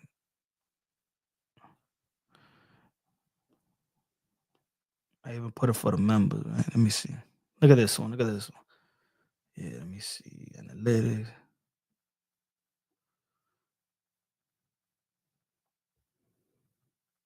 Let me see. Look at that.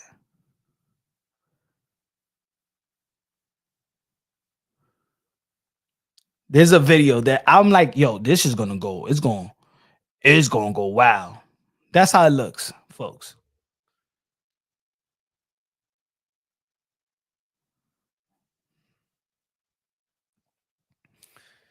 It goes like this. Oh, it shoots up. Look, it starts like this, shoots up, and then boom, it stays stuck, and that's it. Nobody watches it anymore. It goes whoop, bing, and then it stays there. And that's how they shut you down. That's how they shut you down. This video right here has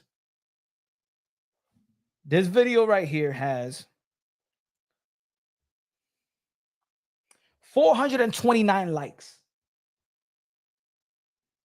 But guess what was the video? Mira.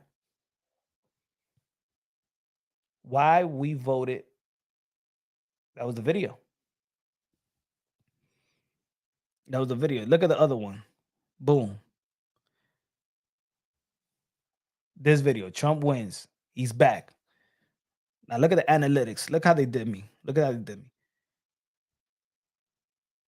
Boom. Better. This was 218.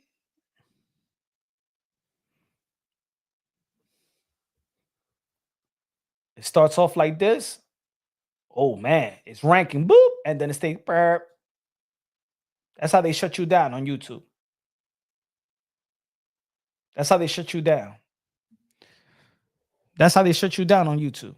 That's how they that's how they control. That's why at first I would be like, yo, smash the like button, and then no, it's not even about the like button. That's it. They control everything. Yeah, of course, I want people to smash the like button, show the love and support and stuff like that, but that's it. They control it.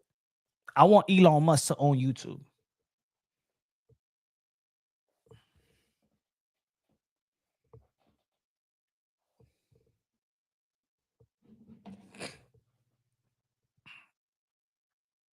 He says he's hitting in the basement. That's how it goes.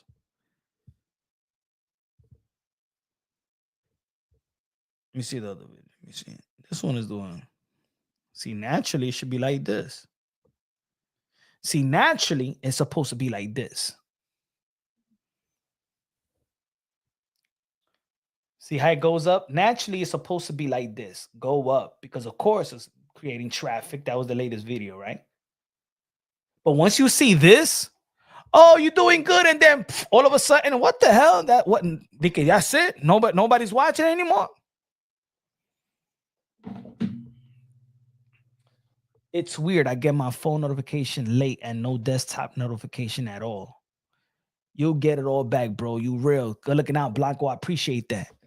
You know what I'm saying? Sometimes, and that's why sometimes I'll be like, yo, that's why I said yesterday, I said, you know what? I want to try to keep it clean. I'm not gonna tone it down. I'm not gonna tone my opinion down, but let me see if I could just tone the language, limit the curses. Just limit the curses and stuff like that. Just, instead of saying the F-U-C-K word, just say, yo, this guy's gonna F him up. This girl is a B, or he's a B, or he's acting like a. I want to try it. I'm gonna try it. Please, God, help me with the language with the dirty language.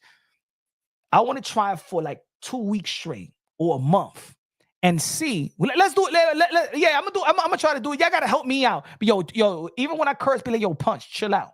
Right? I want to try to go a whole month without cursing.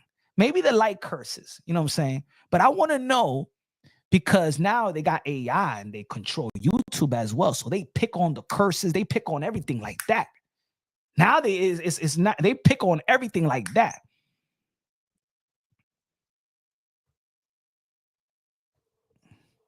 That's why people tired of lib agendas. I'm gonna try for a month and let's see how it affects positive or negatively the content.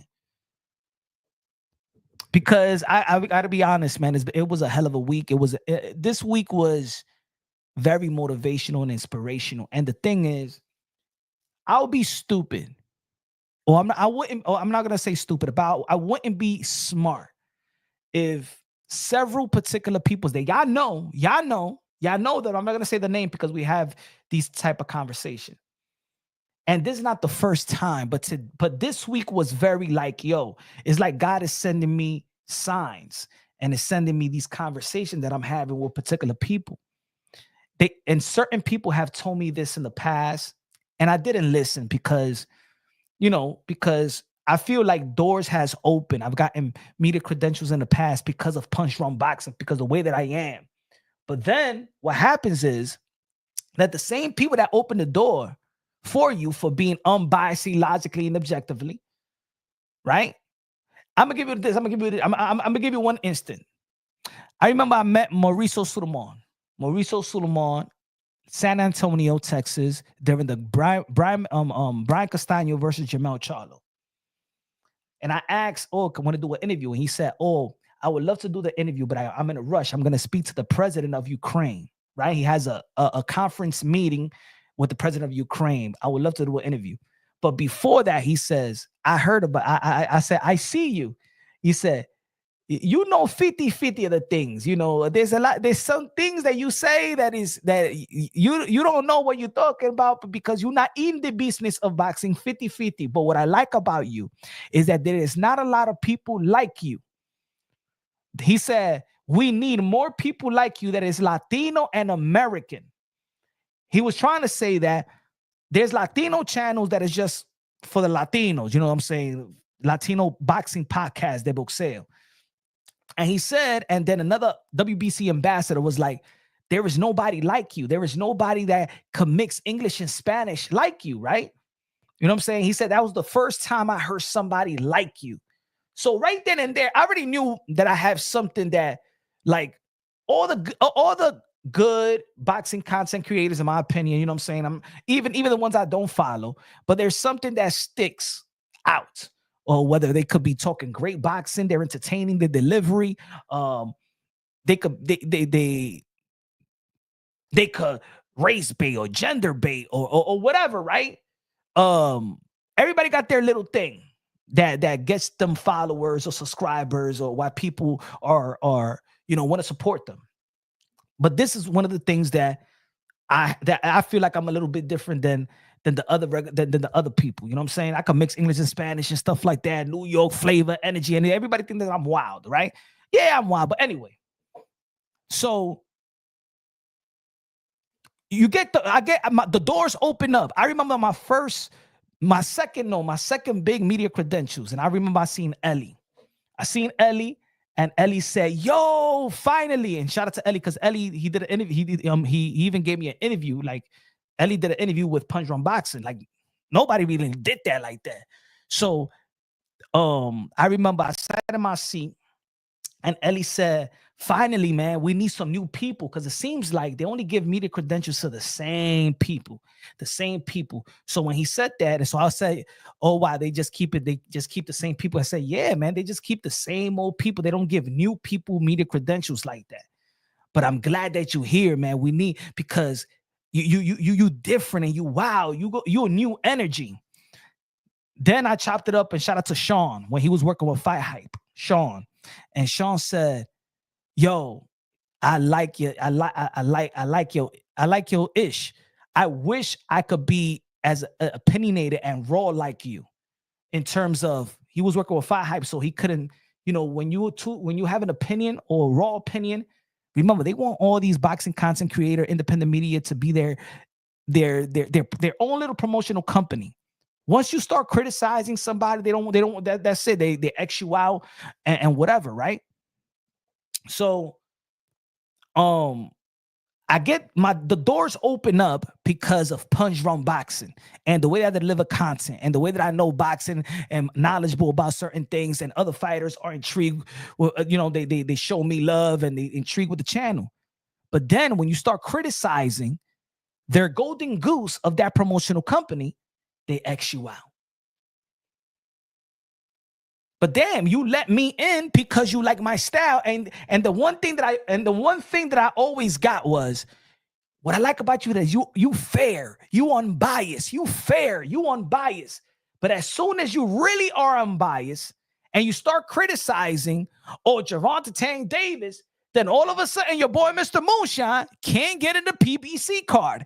And to this day, I always still show love and say, nah, PBC is good for boxing. But if I say that I want Gervonta Tank Davis to fight somebody, and I say, damn, Leonard Ellaby is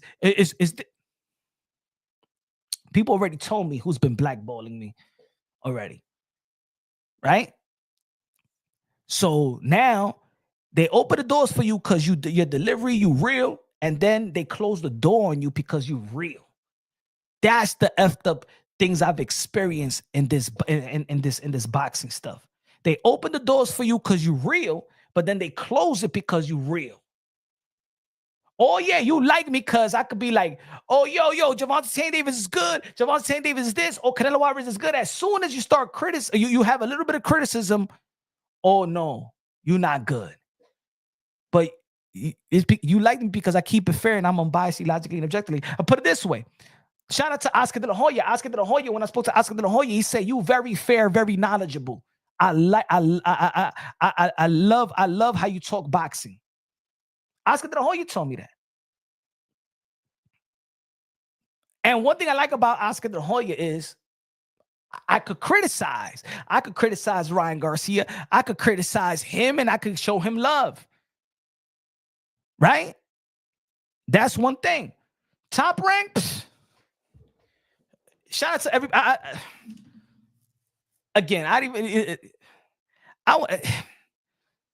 It's crazy. It's crazy with Top Rank. It's crazy with Top Rank. See, what Top Rank is, your golden goose now is Teofimo Lopez. I had a argument with one of Top Rank's personnel, and he says, we was the big. You know why he got mad? I said I promote Teofimo Lopez more than Top Rank and ESPN put together. He said, what do you mean you promote blah, blah, blah? And why are you going to say that you promote Top Rank, Teofimo Lopez more than Top Rank and ESPN? No, I do. No, I promote Teofimo Lopez more than Top Rank and ESPN put together. Yes, I do.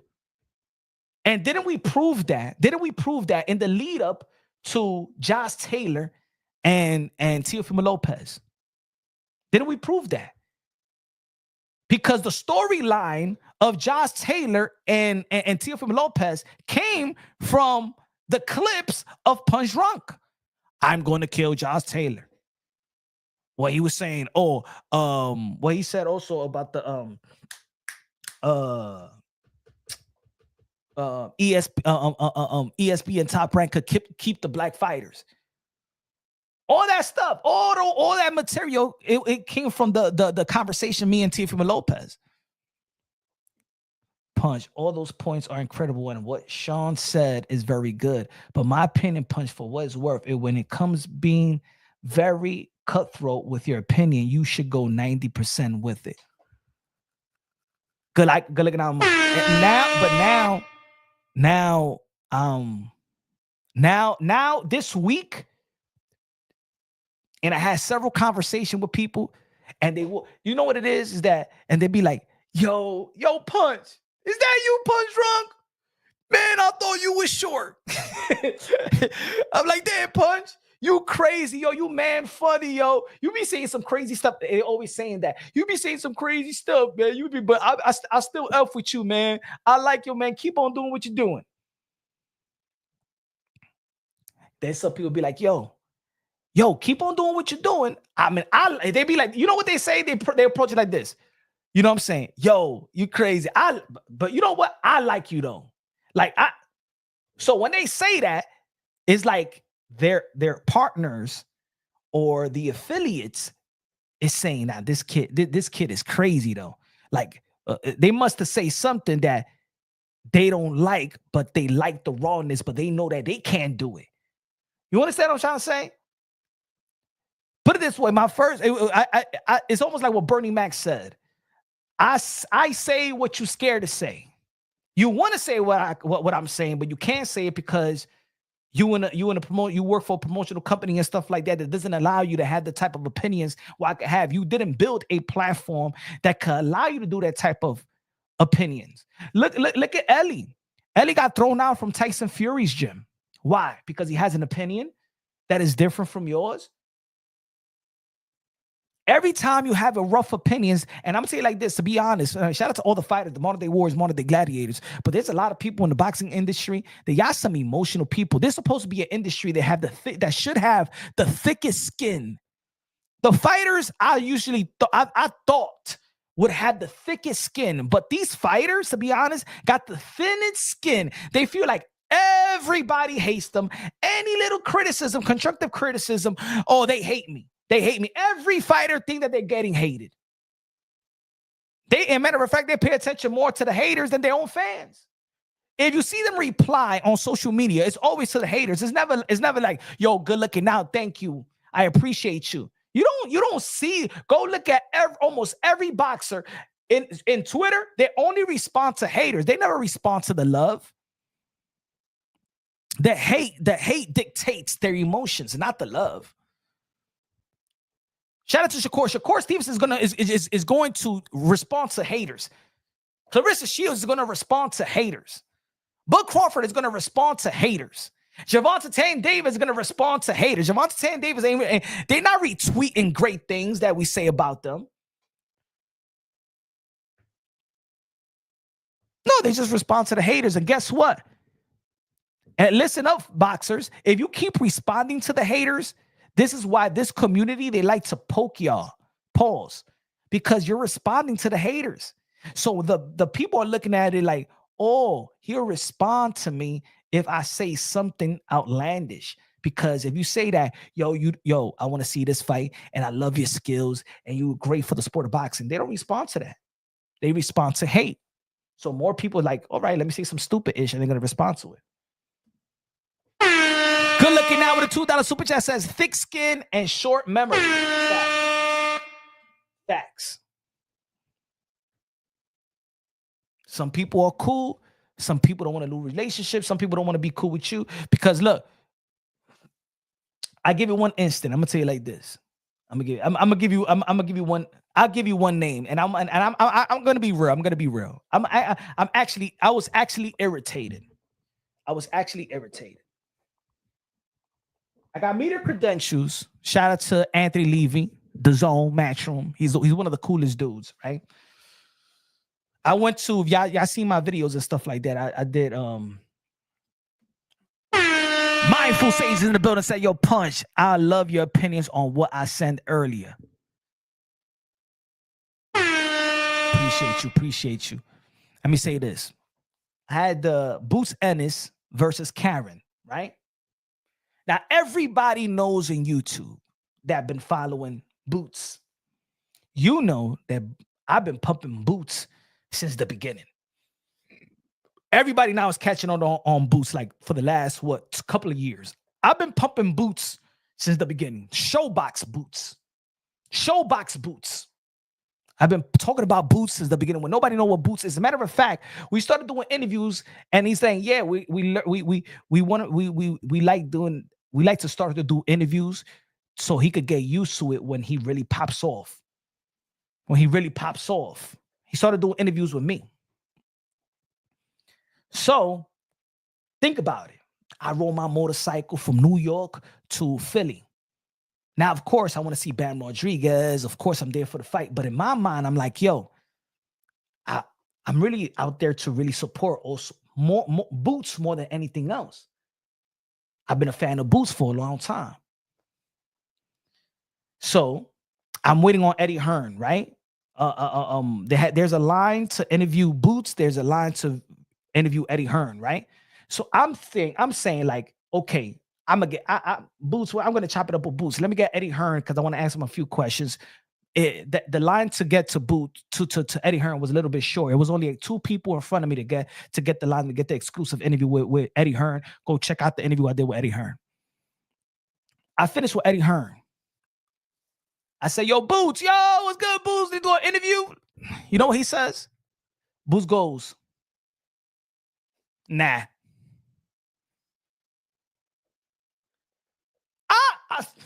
Yo, no lie. I was like, but the way I did an interview with his dad, shout out to his dad, Bozy and stuff like that. He said, yeah, I know you. I said, yo, you remember like 6 years ago and stuff like that? Yeah, of course we remember. Of course, you was one of the first. Bozy said, yo, you was one of the first. His father. That's why I did an interview with him and stuff like that. I said, yo, Boots, on some like, yo, I know you show you love. You know, I've been supporting you when nobody else been supporting you. Nobody been talking to, nobody talked about you or nothing like that. You started, you know, he's like, nah. And I'm like, in my mind, pero mírate tigre, diablo, mira cómo se ponía este tigre. Wow. I'm like, yo, pero mírate tigre. Yo, I wanted to say it in Spanish. And I want to, maldito palomo. Yo le quiero decir mucha vaina a ese tigre. But you know what? That's how people really are. Yo, este tigre used to be mad humble. Y ahora now he's making money. Tiene la little gafa. Mira, te cree que es un rey ahora. Eh? But you know what? I'm not gonna let it get to me. Boots is still one of my favorite fighters. But ese tigre ya cambiado. Cambiado el tigre. Ya ese cree que es un rey ya. Cambiado el tigre.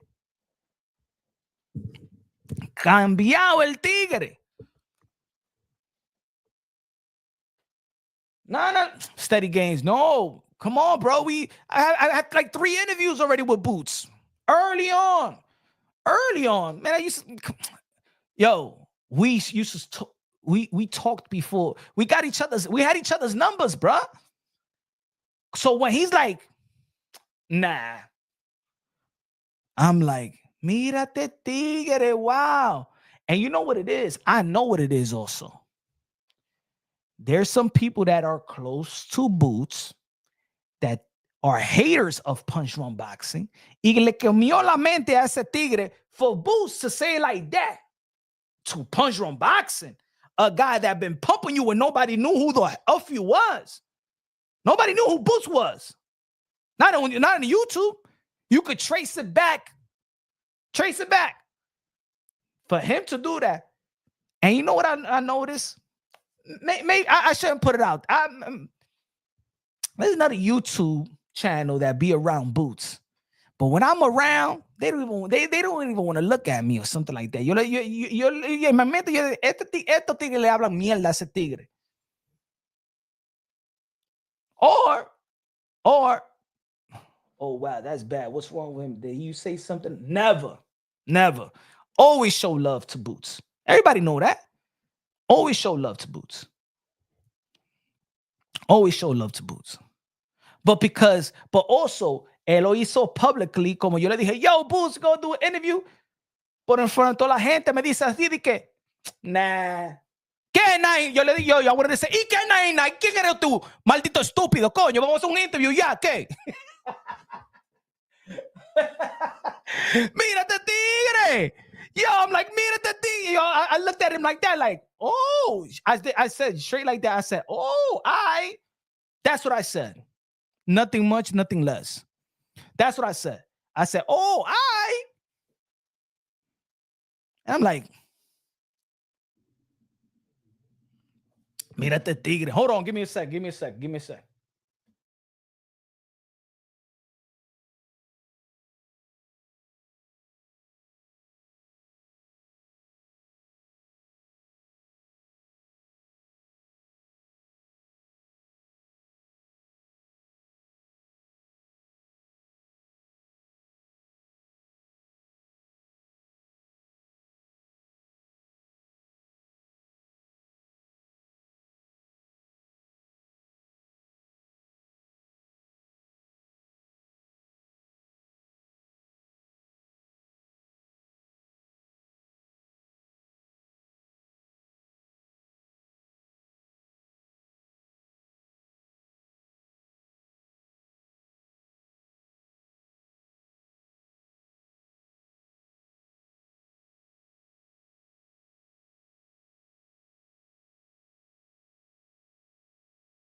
He said, "Yo, YouTube shutting you down." Nah, that's what it is. It's like not. It's not a YouTube shutting it down. See, this is me. I say. He said, "Boots." Nah. He said, "Boots is calling you right now." Nah. I don't know what it is. Maybe. But that was the response that he gave me, bro. And I'm like, what? I'm like, kind of like he played me, bro. Like he played me. Like I said, I keep it real. I'm keeping it funky. He played me. Boots playing me. Mira este tigre, señor. Oh wow, but it's all right. You know what? You got to expect that people are going to be like that. Not everybody stays humble. But I used to say that Boots was one of the humble people in boxing. But no te lo crea, mi gente. That little quiet, nah. But it is what it is. You know what I'm saying? You know, the thing is also is some people, they just, you know, they get bigger. They start getting more people in their corner. A lot of people do start doing business. Then they get along with other people. They forget. They forget. Only real ones, sometime in their long time, and it happens to fighters. Look, to be honest, I don't even like bothering fighters when they're cutting weight. Like I'm not even the type of an interview guy. Like, to be honest, I don't even ask, like, yo, you want to get an interview, like, out loud. I even said it out loud because I thought that we had that. Yo, Boots, what's good, yo? Let's chop it up. Let's do an interview. He goes, nah. Mira, te tigre lo que me dijo así enfrente de toda la gente de que nada. That's like when you put it this way, you know, when a bum asks you for money and you give him the half, like, nah, I don't got it. Así me lo dijo ese tigre a mí. La gente cambia, ese tigre cambiado.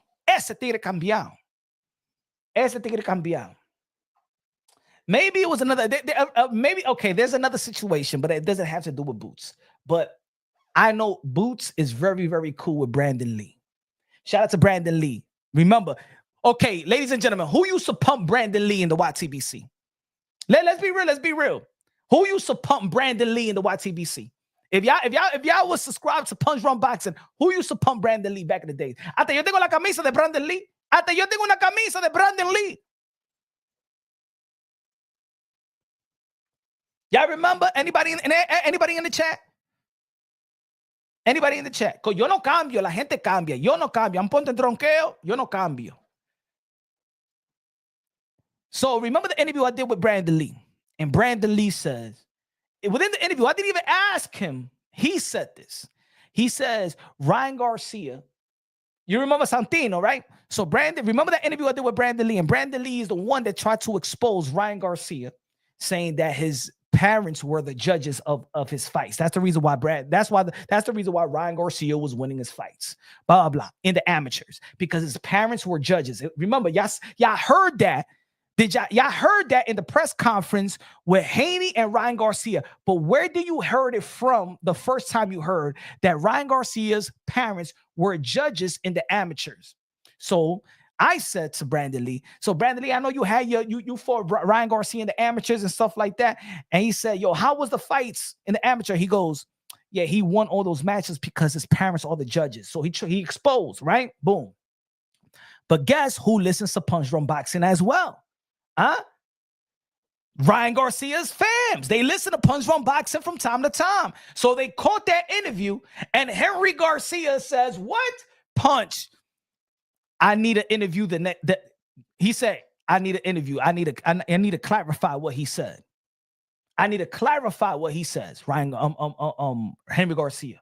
The next night, we did an interview with Henry Garcia, and Henry Garcia was clarifying, boom, what Brandon Lee said, saying, oh, this guy. Then Henry Garcia started exposing Brandon Lee and his fams, right? Because Brandon Lee exposed him. I'm just conducting an interview, right? Brandon Lee me dice a mí the next day, oh, can you take our interview down?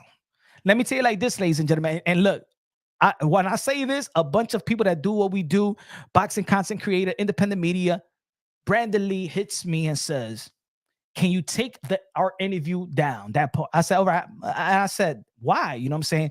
I mean, you said what he said.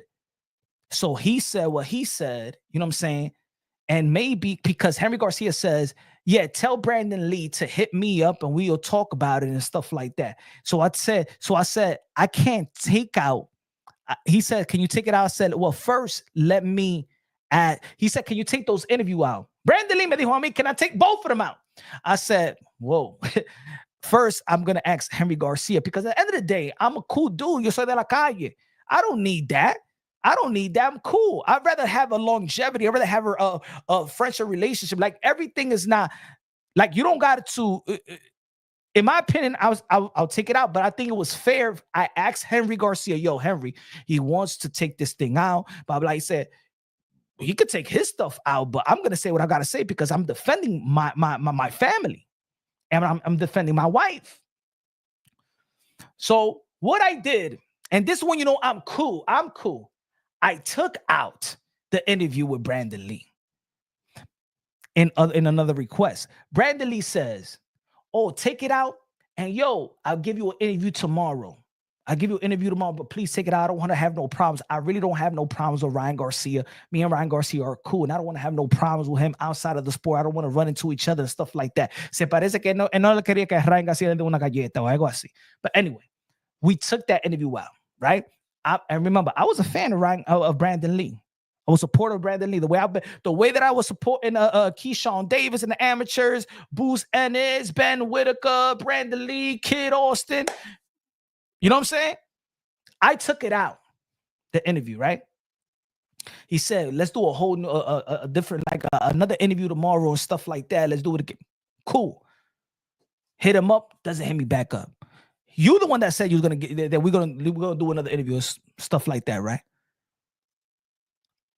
7 months later, I put it back. I kept my word. My word was I'm going to take it out. You didn't keep your word for let's do another interview. See, he thought that maybe I'm doing it for a gotcha moment. No, my brother, you said what you said about Ryan Garcia and his parents. I never asked you to disrespect them. You voluntarily tried to expose them. They came to Punch Drunk Boxing and tried to defend themselves. And that's it. But your word is take it out and I'll give you another interview, blah, blah, blah. Okay. So I put that same interview 7 months ago. You know that he hit me up for the first time right after I posted him up, like 2 hours after. Yo, but I told you to take the interview out. I said, my brother, you told me to take it out because we was going to do another interview. And another thing is, oh, you think that because that interview, that was a live show. That live show I did 5 hours, bro. You think I'm going to just waste my life? What's my respect for me wasting 5 hours of my time, 5 hours away from my kids that need my time. Because if I put that 5 hours, that 5 hours goes to garbage. I just wasted 5 hours of my time. The problem is with these boxing, these certain boxers that be like, yo, take it down. You don't respect my time. You don't respect my time. See, I'll take it down. But what's the reciprocation? ¿Qué tú me vas a dar a mí? Because you just wasted 5 hours of my time. Those 5 hour content, what happens? ¿Qué tú haces? ¿Qué tú me vas a dar? ¿Qué tú? Ni me dice que me va a dar un ticket, ni nada. Ah, pues ponía el interview para atrás. Ah. So now this is what I think that probably why Boots me hizo de que no, because Brandon Lee is great friends with Bruce Ennis, because Brandon Lee told me before that his best friend in boxing is Boots, and they have grown in the amateurs together. So I think when Boots told me that, it's probably Brandon Lee probably had that conversation with Boots and said, hey, yo, don't do no interview that got punched from boxing because you know good for business. But Boots should have told him, nah, that guy been supporting me since day one. Ladies, I'm gonna tell you like this, ladies and gentlemen. Yo, behind you, y'all think that in YouTube is a lot of drama, but behind the scenes is drama as well, man. Behind the scenes is little drama. And look, I still support. I got Boots. I will still support Brandon Lee because I don't take it too personal. But certain things, let's have these conversations. You know, let's have these conversations. Was I wrong, folks? Hey, yo, Shy, was I wrong? Was I wrong? He said, BK said, really, you giving Brandon fame. No one knows who he is. He's training with Robert now. You know what I'm saying? Uh-oh, the ghost. It's the ghost, ladies and gentlemen. It's the ghost. It gotta be a ghost. Nah. I think something's happening on my screen. Let me check. Let me check if something is happening on my screen because I don't believe if I'm seeing what I'm seeing. Am I seeing the ghost? Is it a movie? Is it Boo? Is it Boo? The Miss Andre, the former 2 division champion? Is that who he is? He got a hat on. He got the goatee on. He got the belts in the back. Let's go. He's bobbing and weaving. What's good? Demetrius Boo Andre in the building. What's good, brother? How you doing, man? I see you outside.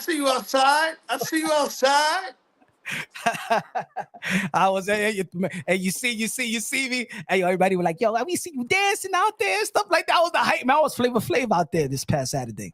My boy had to bring that Dominican flavor to the Puerto Rican party. Let me find out. yo, Boo. First, what you think about the event anyway? Because everybody talking about that. I'm going. What you think about the event? Man, job well done to everybody behind the scenes, everybody that made this thing come together. And man, the undercard was a great undercard. I haven't seen too many great undercards like that in a while. Marius Barrios, the Taylor Serrano. I mean, just yeah, man, just a great card overall. Nah, it was. I think because there's like 50-50. There's people that's criticizing the card. Yo, why Tyson? They're using Tyson, 58 years old. Jake Paul. I think Jake Paul is great for boxing. You know what I'm saying? I think that he's giving people opportunity, platform. I think Mike Tyson did it for himself, 58 years old. Something that he wanted to prove to himself that he could do, that he could still do it. I think he has the right to do whatever he want to do with his legacy because he's the one that risk his life to have that legacy. You feel the same way? Like who has the right to tell you what to do with your own legacy when you risk your life for it? Yeah, I mean, as a professional fighter myself, and also like a fighter within me, that's what else is Mike Tyson supposed to do to make X amount of dollars in 30, 40 years past his time? And go 8 rounds with somebody like Jake Paul. And I just want to say, like, it was good to just like feel Mike Tyson's energy, like to see what, like, you know, somebody for myself that never got chance to, you know, go to a Mike Tyson fight, or you know, or just watching on, just to feel like, okay, let's see what Mike's energy is to get back in the ring. And it was great regardless of the situation. But like, okay, now, all right, fuck the bullshit. Like, let's, the gimmicks, the Mike Tyson thing, like, is great. But like, for anybody to really like think like Mike Tyson is supposed to be 58 years old, a warrior, right? Uh-huh. Gladiator at it, went and fought Holyfield, Lennox Lewis, Buster Douglas. I mean, just the names I could keep flowing, and just, you know, some of them he lost, but those are brutal losses that he took. So wear and tear. He's been in the game for a whole. I don't know what anybody. I don't know, people delusional out there, but for them to think like Mike Tyson at 58 years old is supposed to come out and look like he's 20 years old, come on, man. Who? Like, let's just be realistic with the situation here.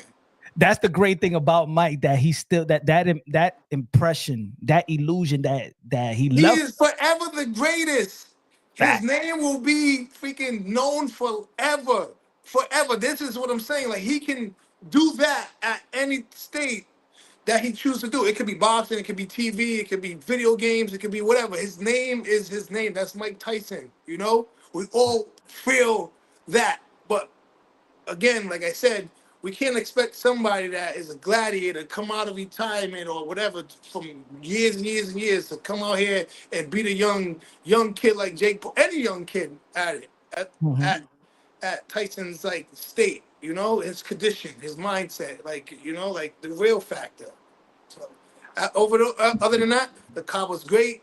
I thought Jake Paul, Netflix did a good job just to like get boxing community and other communities out there. You even had sexual entertainment out there, like okay, shit. And then my boy Andre Ward was looking at him like, nigga, you punch up. He was like, well, look at here, people. Well, what he's really trying to say is this magnitude and this stuff in this Mike Tyson's energy is it's great. Like, it's an honor to be here. That's what's up. Hey, yo, I think the event is great. Like, again, it's great for boxing. Everybody was working. We got to see Roy Jones Jr. in the commentating booth again. Rosie Perez, that was Rosie nice. That Perez, was right? cool. Like, she's a diehard boxing fan, to see Rosie Perez. Like, who don't love Rosie? You know, that was pretty smooth. Everybody was out there, yo, and then it was packed. It was like when you fought on, remember when we fought in Washington D.C. versus Demond Nicholson, and usually, you know, a lot of people was not watching the fight until the main event or co-main event. But when you fought Demond Nicholson, that's it. Everybody was on their seat, and it was almost like that in Texas. Like, everybody was already it's already 60,000, 65,000 people already in their seat in the beginning of the telecast, let alone in the main event. So I think it was great for an event thing, and to put it this way, if people are mad at Jake Paul and Mike Tyson, I don't think that it was fair. I don't think that it was, oh man, it's not boxing. Where the boxers in the undercard, their job is to steal the show to the matchup I think ain't is what it's supposed to be. And that's what Katie Taylor and Amanda Serrano did. They stole as a hardcore. And also the fight before, Mario Barrios. That was a great motherfucking fight. Like, like Taylor Serrano, great, but still before that, you had Mario. Like, that was a great fight. That was a great action-packed fight. Like, them boys went out there and them girls was like, girls. I was like, over here like this. I was like, damn, Serrano.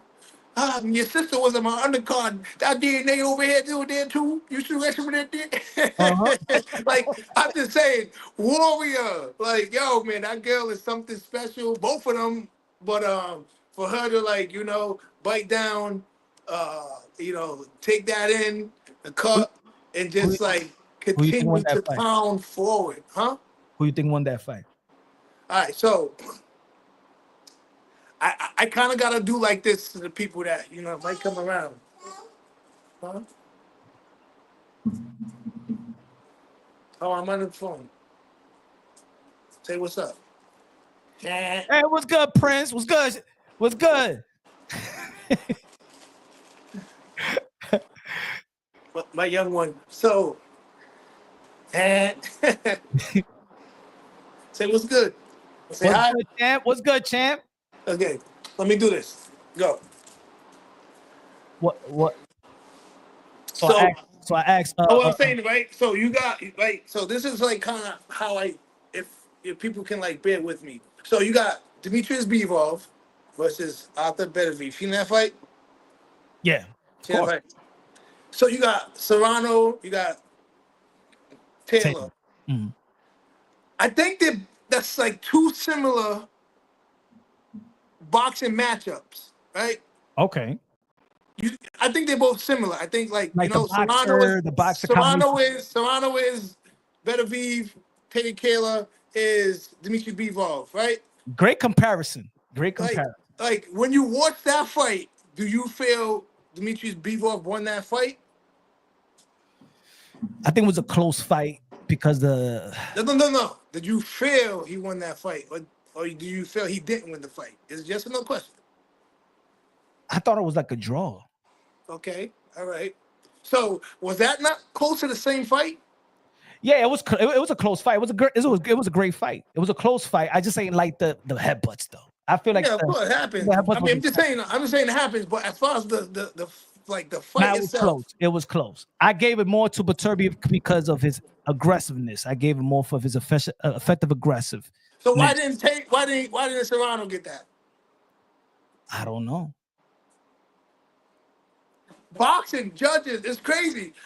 Like that's pretty much what I'm saying. You never know. You just don't know. Me, I feel like when I watch the fight, yeah, Taylor as like a boxer versus like a guy that's gonna come. She was landing shots. Mhm. She was landing more cleaner shots. Yeah, Serrano heavier blows, putting the pressure. But what are we counting here? It's just all about the judges, man, and your style of It's all boxing. about the judge and their criteria. It's like they're judging the four criterias. I think Bivol won the fight, Okay, but I feel Serrano won the fight. and two different type of styles. Yeah, Mhm. at that moment, I felt the first fight was different than the second fight, but I felt like the second fight definitely Serrano should have pulled that off because like, she was definitely with like the dominant Mhm. girl at that point. Landing, okay, they're both going to get hit, but I just felt like she wanted it more, Yeah, just like Demetrius Bivol wanted it more. you think it? See, with that fight though, I think they especially the last two rounds, because before in the scorecards they gave Beterbiev the championship round. I think in the championship rounds, especially the last two, I think that's what won it for Beterbiev. I think he took a little bit his foot off the gas in the 10th and the 11th round, in my opinion. so you're saying better V. I mean, you're saying Bivol took his Demetrius foot off Bivol took the gas pedal off. He took a look little for. bit. Oh, I okay, think he okay. was moving too back at a point where he had him on the ropes too much in the championship Yeah. round. I feel like. All right, cool. That's what this is all about. A debate. You know what I'm saying? The way how you look at it and look way I look at it. You know what I'm saying? Hey, but you the pro. You the pro. You the pro. Yeah, that's what they got judges for too. Supposedly. I don't know. But definitely a great fight, great environment. I mean, I think Jake Paul's doing a good job as far as anything. Um, eh, are we ever going to see a matchup with a real fighter? Why, and why not? Why, if he can keep on picking and choosing and being strategic with how he doing it and putting great boxing on or great fights on the on the undercard that is like um, in his realm, whatever that Yeah. is, whoever he signs or whoever thinks makes sense for the situation. If he's helping bring hundreds of thousands, 100,000 people, 80, 70, 80, 90, whatever the numbers is in the venue, and then you got worldwide on top of that.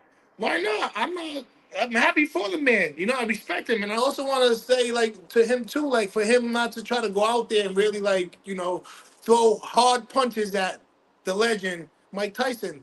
I kind of just sat back and I was like, it was intense. Every moment of the second was intense for me because, like, at the end of the day, like, that's Mike Tyson. He's Yeah. 58 years old. And I'm like, yo, is this kid really going to try to take advantage of him? Because if he was in the streets, I think people will try to fuck him up. I Yeah. would fuck him up if I see him in the streets. Like, yo, you really trying to go ham on Mike Tyson, bro? So it was honorable. It was honorable for him not I to. think so, and it's a privilege. Like, it's a privilege for Mike Tyson to even allow this kid to step in the ring with him. You know what I'm Yeah. saying? At the same time, like, who wouldn't want that opportunity to like dance a professional fight with Mike Tyson at any age? You know what I mean? Fact. So, Fact. wow. But yo, the Logan Paul kid, I was watching some of the I shit. didn't like that. I didn't like. I Yo, that bro, pissed me off. I would, if I was there or whatever the situation is. Listen, people who know me. I don't talk. I would smack that dude like Caleb Plant smacked fucking Charlo. You feel me? Like, bro, don't this.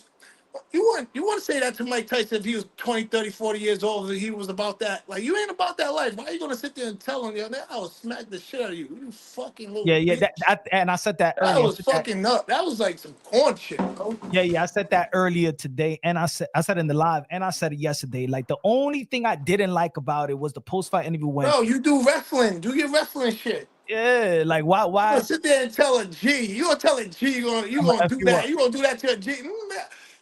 Man, Logan Paul, I'll fuck you up. You wanna fight, motherfucker? I'll fuck you up. You wanna talk all that shit, nigga? What's popping? Let's go, boo boo Logan Paul. Plus respect on my Tyson name. I ain't gonna say I'm For a F real, you man. up. That's the OG, man. Come on, man. Don't ever disrespect. That's the only thing I didn't Like, like about it. people could talk shit, entourage versus entourage, but don't be sitting there talking you're threatening words. Especially when Jake Paul, the brother, is giving him all his accolades, and then he said, Yeah. and the thing is, Mike Tyson actually said it humbled, like, oh, like he don't want to announce his retirement. I'll fight anybody, you know. I'll fight Logan Paul, like he said it on some on some funny, you know, on some genuine stuff. He goes, man, Mike, I'll you up, and I'm like, what? Like, dude, oh, I didn't like that part.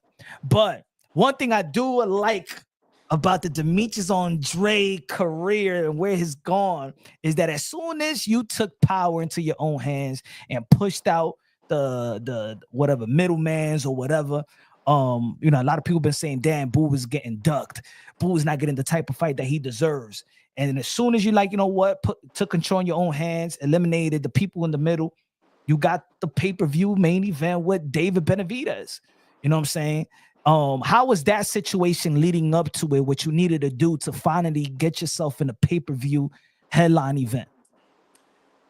Yeah, I've been trying to tell you for a while, man. You can't just get this conversation off me just through, telephone, microphone. So you have to have, like, maybe sit down. You know what I'm saying?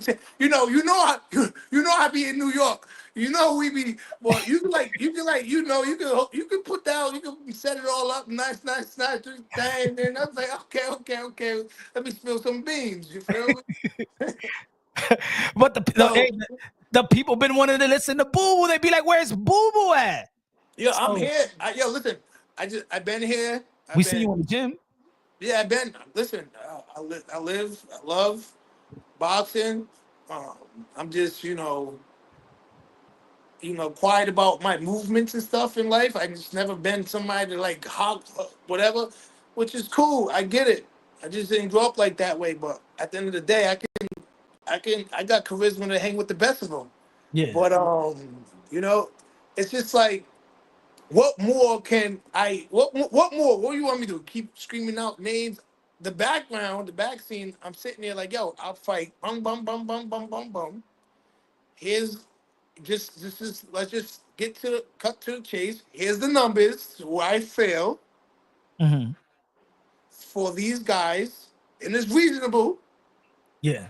Let's make these fights happen. And every time I mention these guys, and I am expecting them to go and do their due diligence and reach out and whatever, all I get back is they don't want to. They want something easy. They want a tune up. Tune up. They're not looking for something rough. They're not, and it's just like, okay, so what am I supposed to be? What am I like? What am I getting on the microphone to be yelling, screaming at people for what? For not what? Like, do I really gotta show up and smack people? Like, I'm not like that because I'm like, I'm true, I'm real. Like, if I'm gonna do that, it's real beef. It's not gonna. I'm not doing it for nothing other than that. Cloud, but to Yeah, sell. nah, whatever. But it's mad simple. You're a fighter. I'm a fighter. Mhm. You get the prize. I get the prize. And let's work on the legacy part. What's the problem? I took all the risk. I took every single dotted line was a risk for me. And I said, yes, yes, yes, yes, yes, yes, yes, it is. And then I was dealing with a lot of shit on top of it in life, which I feel like that's more for a sit down time Yeah, to yeah, like, yeah, yeah. like give somebody like my heart, my feeling, a lot of things Mhm. I was dealing with in life. But I would like to, right? Get back in the fighting ring as soon as possible. I've been trying to get in the ring for a long time now. I'm mentioning this guy, that guy, this guy, that guy, this guy, that. And it's just like, yo, let's put these fights together. And I'm not getting any answers. And so it's come to a point where it's like, yo, I just might have to do my own thing on the side, put something together, which is in the works. But I don't understand why these fighters really don't want to fight. People would have thought. People would have thought that after the David Benavidez fight, that people would have been, oh man, okay, now I fight him because we probably, we seen him get his first defeat, so we'll probably get David Demetrius Andre now. But I thought that was gonna be the Not because situation. they seen me move the 18 wheeler. Just like he was like he moved that motherfucking 18 wheeler. God damn, it didn't go for long, but he moved that shit. you I think know, because I think in all actuality, I think that people, real hardcore boxing people, saw that it wasn't the skills that nah, defeat. It nah. was more, but David Benavidez is an enigma, and let's be real. You just moved up to the division, right? That was your first year in the division. You bulked up for the fight. David Benavidez is an enigma. We know that he's really 175 pounds or heavier. Nobody wanted to fight. Canelo Alvarez didn't want to fight David Benavidez. Or Demetrius Andre. Or Demetrius Andre. Yes, he didn't want to fight you ever since the 160-pound division. Now we all know that I could have fought for the undisputed and shot, but Canelo Alvarez didn't want to. They didn't want to go for the undisputed.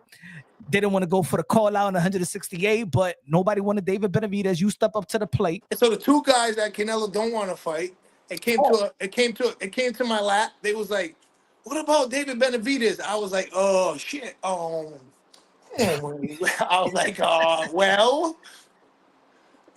well, let me think about this one. I wasn't planning for that I was one, like, but I didn't see him in my radar or my career fights or anything like that. Kid's 26 years old, 168. He's kind of like a weight bully. I didn't really see that. What else? They're like nothing. They're like can't nothing. believe it. They're like Believe it. Get everybody. the fuck out of here, man. They was like everybody said no. They want a tune-up fight. I asked for everybody. Plant can't tune-up. Charlo, you don't know what the hell's wrong with him. Like I need to write him a prescription. I should write his own little. Retire him after Andre fight. Like Because retire. we thought it was gonna be Jamal Charlo and you when y'all was IG Nah, live. he likes the gimmick shit, bro. He has no intentions to actually get in the ring with me. And Clearly, as people can see, like I don't know what's going on with him. Regardless, like everybody got like I don't mean to put anything at anything. There's always levels to all types of diseases, viruses, freaking mental health. It's all types of levels, right? Whatever. If it is what it is. Mhm. Like, but we all deal with that in life. But you're True. supposed to be a fighter. You're supposed to be a fighter. Fight through it. Why? You're supposed to be a fighter, right? You're supposed to have mental health at the highest level of being strong and having the strength to and be able to handle any obstacles that come your way because you are a fighter. That's what a fighter does. Is Mhm. handle the situations at any means necessary and continue to Facts. go forward because I did that. I did that. True. I was hurt. I was like whatever the situation is, but I never said no to making a And fight your happen. situation, I, you know, people I that never don't know said was way I deeper. never said yeah. I never said no to the situation, and I was like, you know what? I'm gonna try to take this as best as I can and keep continuing to move forward because that's what I'm supposed to do. Mhm. So why he acting like right? He fights David Benavidez's brother, who's a 147-pound, go up to 168 to fight him. He's like, yeah, yeah, right? 12, 10 rounds, whatever the fight was. Thanksgiving's over, by the way. I did the little turkey thing because I was like thankful, grateful. I he was was appreciating being a life. nice guy. I was appreciating life, because I was like also appreciating life and not life being here and not life here. Mm-hmm. And so yeah, okay, we let it slide, whatever. Hi, winter. It was good. Yeah, sure, go ahead, but not too much. Like, be easy. These kids be trying to take advantage. They be like, oh, daddy's on the That is phone. Let me get a busy. Like, snack. Let me get a snack. Let me get a snack. Let me get some cookies. yo, that's the kids over here too. Yo, before I went live, it said, Daddy, you said you was gonna go to the store at 5 o'clock to go get some donuts and candies or something like that. Like, I gotta go live. All right, let me go to the store. All right. Can I get a lollipop too? Nah, you said one. You said one, I'm getting a bag of chips. Oh yeah, So they know for what he's sure. either. But can I get the Twix? That we just had Halloween. Man, for real. Y'all was vomiting candies. Just vomiting candies, bro. And they still want more candies. I thought y'all would For hate candies real. right now. Straight up, they be trying to get it. Yeah. But yeah, nah. So yeah, so You was being nice, so you know, on yeah, Thanksgiving what with yeah, Carter. cool, whatever. And then um, so this fight with what was it? So much things be going. Oh, Tank in Texas supposed to be fighting. Tank Davis supposed to be fighting in Texas, right? Yeah, versus Lamont Roach. Was supposed to. Yeah, right. Was like sort of like the things in Texas, and I'm like, well, You're from Texas. look what we have here. Like, look, this is the best opportunity for your sake, my son. Mm-hmm. With the mental health issues or needs the support from his fans, his hometown supporters. Here's the best opportunity for you to get all of that to help you out with your mental. Your support system. You got that. I'll come on over there and we can make it happen. And I guarantee you, when I'm done, all my exes will live in Texas. All of and, them. and then what happened, bro? We move on to fighting, hopefully, Plant, Charlo. Plant. I would love the rematch with David Benavidez. I would love to have the opportunity. Say it again, say it again, say it I would loud. love to have the opportunity to have a rematch with David Benavidez. You want to get your licks back. Pause. Just one fight, and get one fight, and get boom. He said, right? It's funny because, like, I watch boxing too. I just be local. He was like, fought 175. Yeah, new division. Yeah, going up there. After the fight, he was like, I can still make 168. I can still make 160. Ice. I can still make 168. Uh-huh. So if you can still make 168. Yeah. All I want is one real tune-up fight. Real guy. It could be Charlo, it could be Plant, it could be Gia, it could be Edgar Berlanga. Like one of those guys, like one of the top. Like if I get into a fight, just whatever, then I still need that one of them guys so I can be sharp to get back in there because I believe that's what I need. I just need one of them guys to help me get to where I need to get to. Yeah. It's real. I'm just being real. Mm-hmm. No matter the outcome for the second way, because I was a man enough to do it. He should want to give me the same opportunity because I'm the one.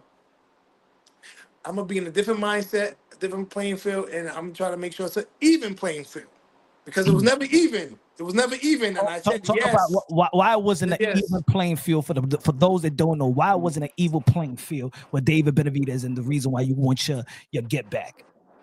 Again, you haven't you gotta spend some money to have conversation and information. You know what I'm saying?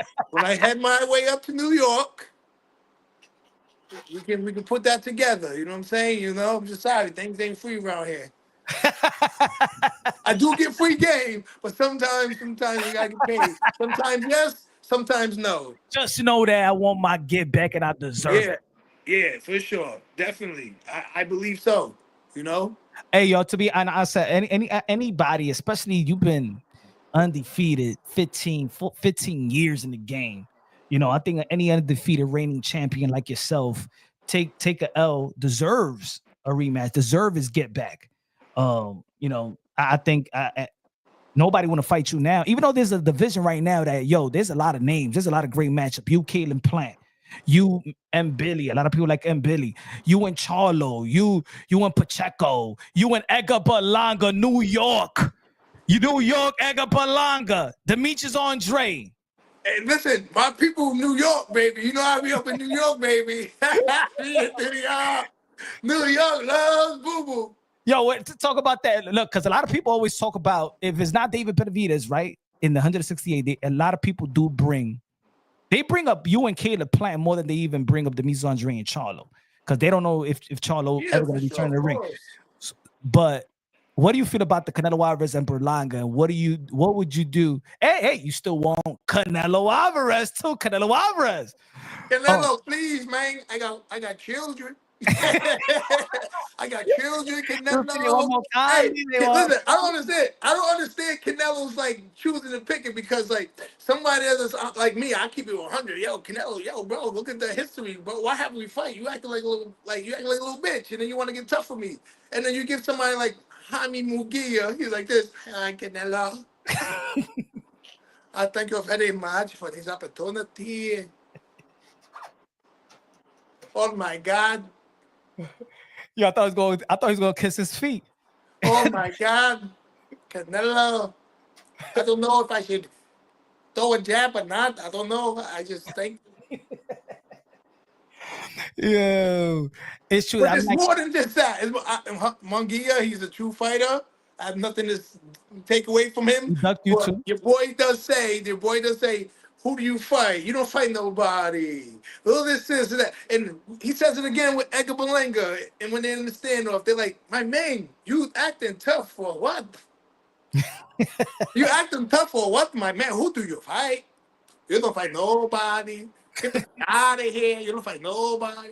So it's like, yo, why you give the nobodies the opportunity versus the somebody? Like, that been a champion, two division champion. You know what I'm saying? And then I'm always going to spice up the sport too. Like, these guys ain't spicing up the sport the way I've been spicing up the sport, man. Come on, man. Like, hey, yo, but you spiced it up. You spiced up the sport so much, and you have, pinched the nerve of Canelo Alvarez so deep that he started speaking English when you called him out. I know. From that point on, you gave birth to Cartelo. You gave birth to the Cartelo. For real, he been up in the mirror. He got him an English tutor. Like, say fuck you, man. Fuck you, man. No, say fuck you. No, fuck you, man. You know who's more tight? His translator, because he got fired. See, because the Canelo, but give me chance, no, okay, I know how to speak English already. I had to learn that. I made it Andre talking shit to me. I had to learn English. That's it. I don't need you no more. It's translator tight, bro. Nah, that was funny. I mean, like, yo, I make memes out here. Even when people don't even know I be making memes, because I just let everybody else run with it and shit. I be like passing shit. I be calling up other fighters and be like, yo, say, and they're going running. Now they making memes and shit. Trust me, ask about me. But I'm just saying though, I be doing my shit. I just keep it all in house for the loved ones. I'm not like a whole like whatever, but it's all good though. It's all love. Yeah, that is an infamous moment. You know what I'm saying? Well, that was the you got people cooking fucking food and they're like, get the fuck out of here, man, after they tasting this shit. Like, I did that, Canelo. I did that. Right, he did that. You gave him the catchphrases. I did that. Payday. Come on, bro. I did that. Now the whole world of combat sports saying payday, but if you ain't pinched the nerve for him to say that, there won't be no pay. I'm saying that post conference would have been boring. Oh, I just finished fighting Billy Joe Saunders. Where the fuck? Like, where's Billy Joe Saunders at? These guys, right? This is how it does. They get the Canelo check, and they never fight ever again. And just like, bro, that's not. That's who you like, bro. That's who you, huh? You giving it to them guys? Like, what, bro? They're not. What are you? Where they at? What's he doing for boxing ever again? You're giving it to the wrong people. You want to give the people the opportunity for what? When somebody like myself, man, I'm not sitting here to my home, but I'm a G, bro. I keep it 100. I've been done everything, beat everybody's ass, whatever. It took me 36 years old with a broken back and life situation for me to fight 26-year-old dude as whatever. Cool. There's no fear over here. I'm willing to put my skills, my talent, my mindset, my body at any conditions, even though it's chances like, oh man, that's Draco. You can lose. So I can win too. Facts. And that's the matchups that, like, And that's what helped keep boxing a lot. alive too. Because okay, cool. Like, just for instance, you got like Jake Paul, who is more context creator, who like came from YouTube. I didn't come from none of that stuff. I came from the older G's, like no cameras, no pictures, no this, no that. Like, that's my era that I grew up in. That's cool. Yeah. And then, here comes YouTube, here comes Vine, here comes all this other stuff, and we're just like, we're older, we're just like, real estate, making money, doing social media. Like, I ain't got nobody time for that. I just get on an interview and be like, oh, who want to fight? The promoter's job is supposed to help with the networks and all that other stuff to exactly. They're getting their 20-25% to promote. So now you got to do everything. So whatever. So, which that's fine. I respect that. That's just what it is today. But when you are able to get Demetrius Andrade versus David Benavidez, pay-per-view. Come on, like that is a real fight. That is a real friendly fight, and it takes two to tango. Now, you call me, I'm on this end of the line. I'm looking all tall, black, and handsome like I do on a regular, and then you go talk to somebody else, and they like yeah. And when it comes down to it, and they don't do none of this. Yeah. Like, I don't need to be wasting my time. Nah, it's true. I got family, I got business, I got this, I got that, I got priorities, man. Not to sit here and be doing this to go nowhere. And Charlo is one of them that loves to do that with me. You get on, oh, where's Demetrius at? I got a roof that got stars too. I should run over there, get up in the car, and be like, where's Andre at? Bro, for what? We can do that after you sign this dotted line. We can do all that stuff after. We can do all the things that we need to do once you sign that fight, and we give the people understanding that this fight is real. And that gets for everybody. I do get it, and I think that's why you've been so much in the game, and we all. Get a drink real quick. Hey yo, what's the drink? What's the drink? Don Julio. What you getting? Don Julio or? Nah, I ain't doing none of that. All right, get your greens then. Get your greens. But yeah, man, we right here with Demetrius Boo Andrade. Y'all already know the two division champion, Olympian, one of the best of the era, the most ducked fighter in the history of the sport of boxing. Still getting ducked. Ready to go, in shape, 168. Who want it? And Biddy, do you want it? Caleb Plant, do you want it? Jamal Charlo, come on, man. Canelo, Edgar Berlanga. Edgar Berlanga, you say you want a big fight next? Let's go, Edgar Berlanga, Boo Andre, Madison Square Garden. Epic. Caleb Plant. Come on, Caleb Plant. Demetrius. Okay, Caleb Plant, right? I have nothing but love, respect for him. I'm happy with, all the life changes that he made in life, all the things that happened to him for the greater good. Nobody, come on, get that. No, we're not doing that. Come on. Go. Here, take this. Stop. Come on, here. Go. And like I'm supportive of him.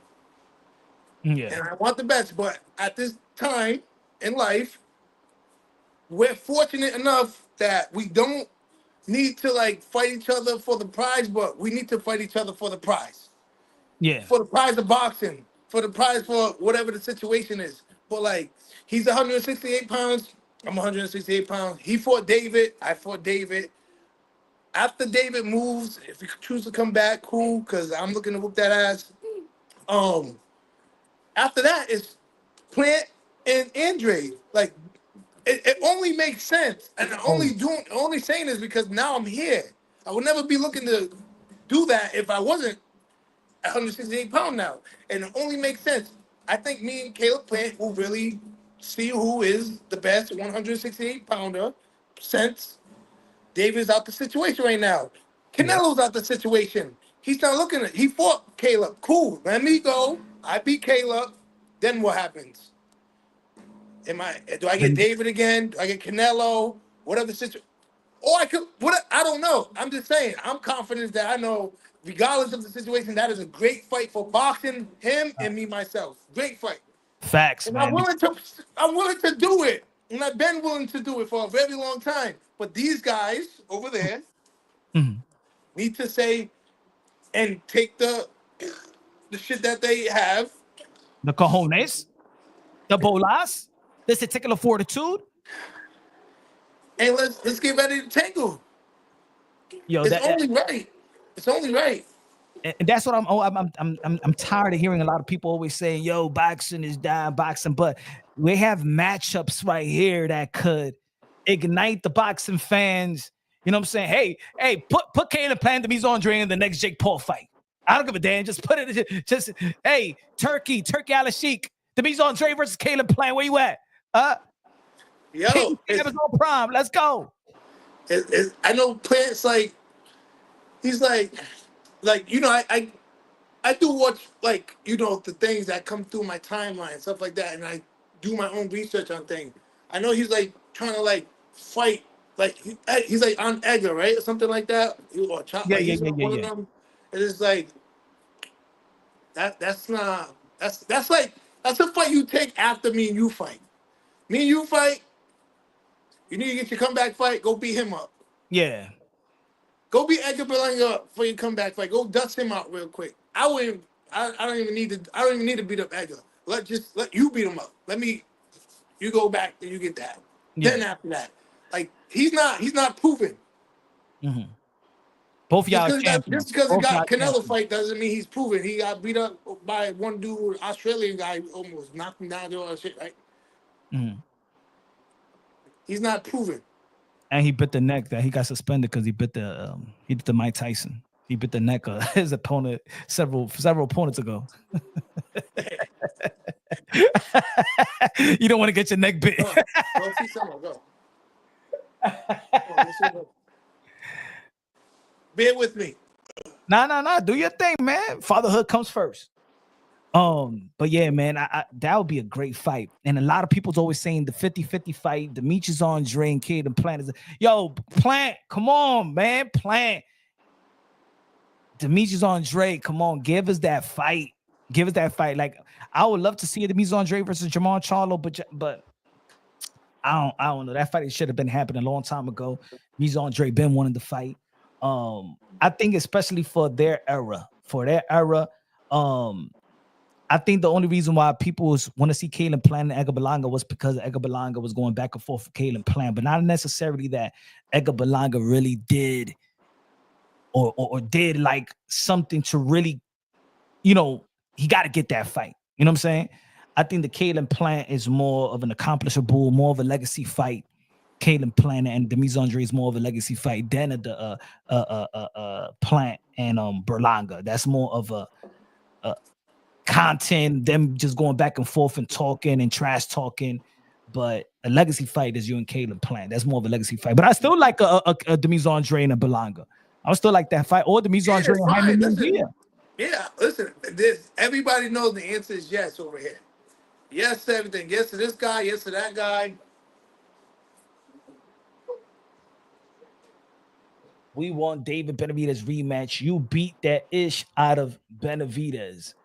Yeah, man. Yo, That first round, the second round, the third round. Yo, I was really like, yo, he going in, he's going after him. Huh? Because I thought in the beginning, you know what I'm saying, he was going to use his legs and stuff like that. Of course, you know, he's agile. You know how to fight on the inside, know how to fight on the outside. But man, you went after. Okay. All right. That's the old boo-boo. That's the old boo-boo. The old boo-boo. Yo, but we just chopping it up. People in the chat saying about that David Benavidez fight. Yo, but what was all right? What if you could share with the fan? What was the game plan? Because you went after him. And I think people that was analyzing the fight before the build up to the fight. Everybody's like, yo, Demise Andre, he's gonna fight on the outside, trying to box him, use the jab, use his leg, and you came with the what? Hey, yo, I'm gonna knock you out tonight. I ain't here for overtime. I'm not here.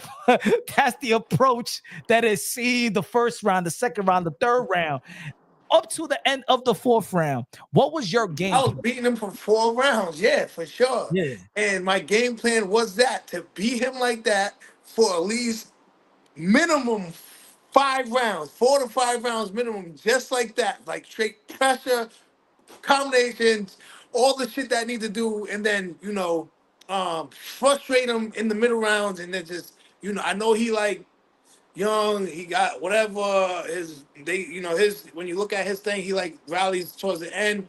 But I would believe I was going to shut all that down, and it would have been a great ending for the last part of the on the fight, fight. playing Mhm. championship rounds. Um, It was that shot.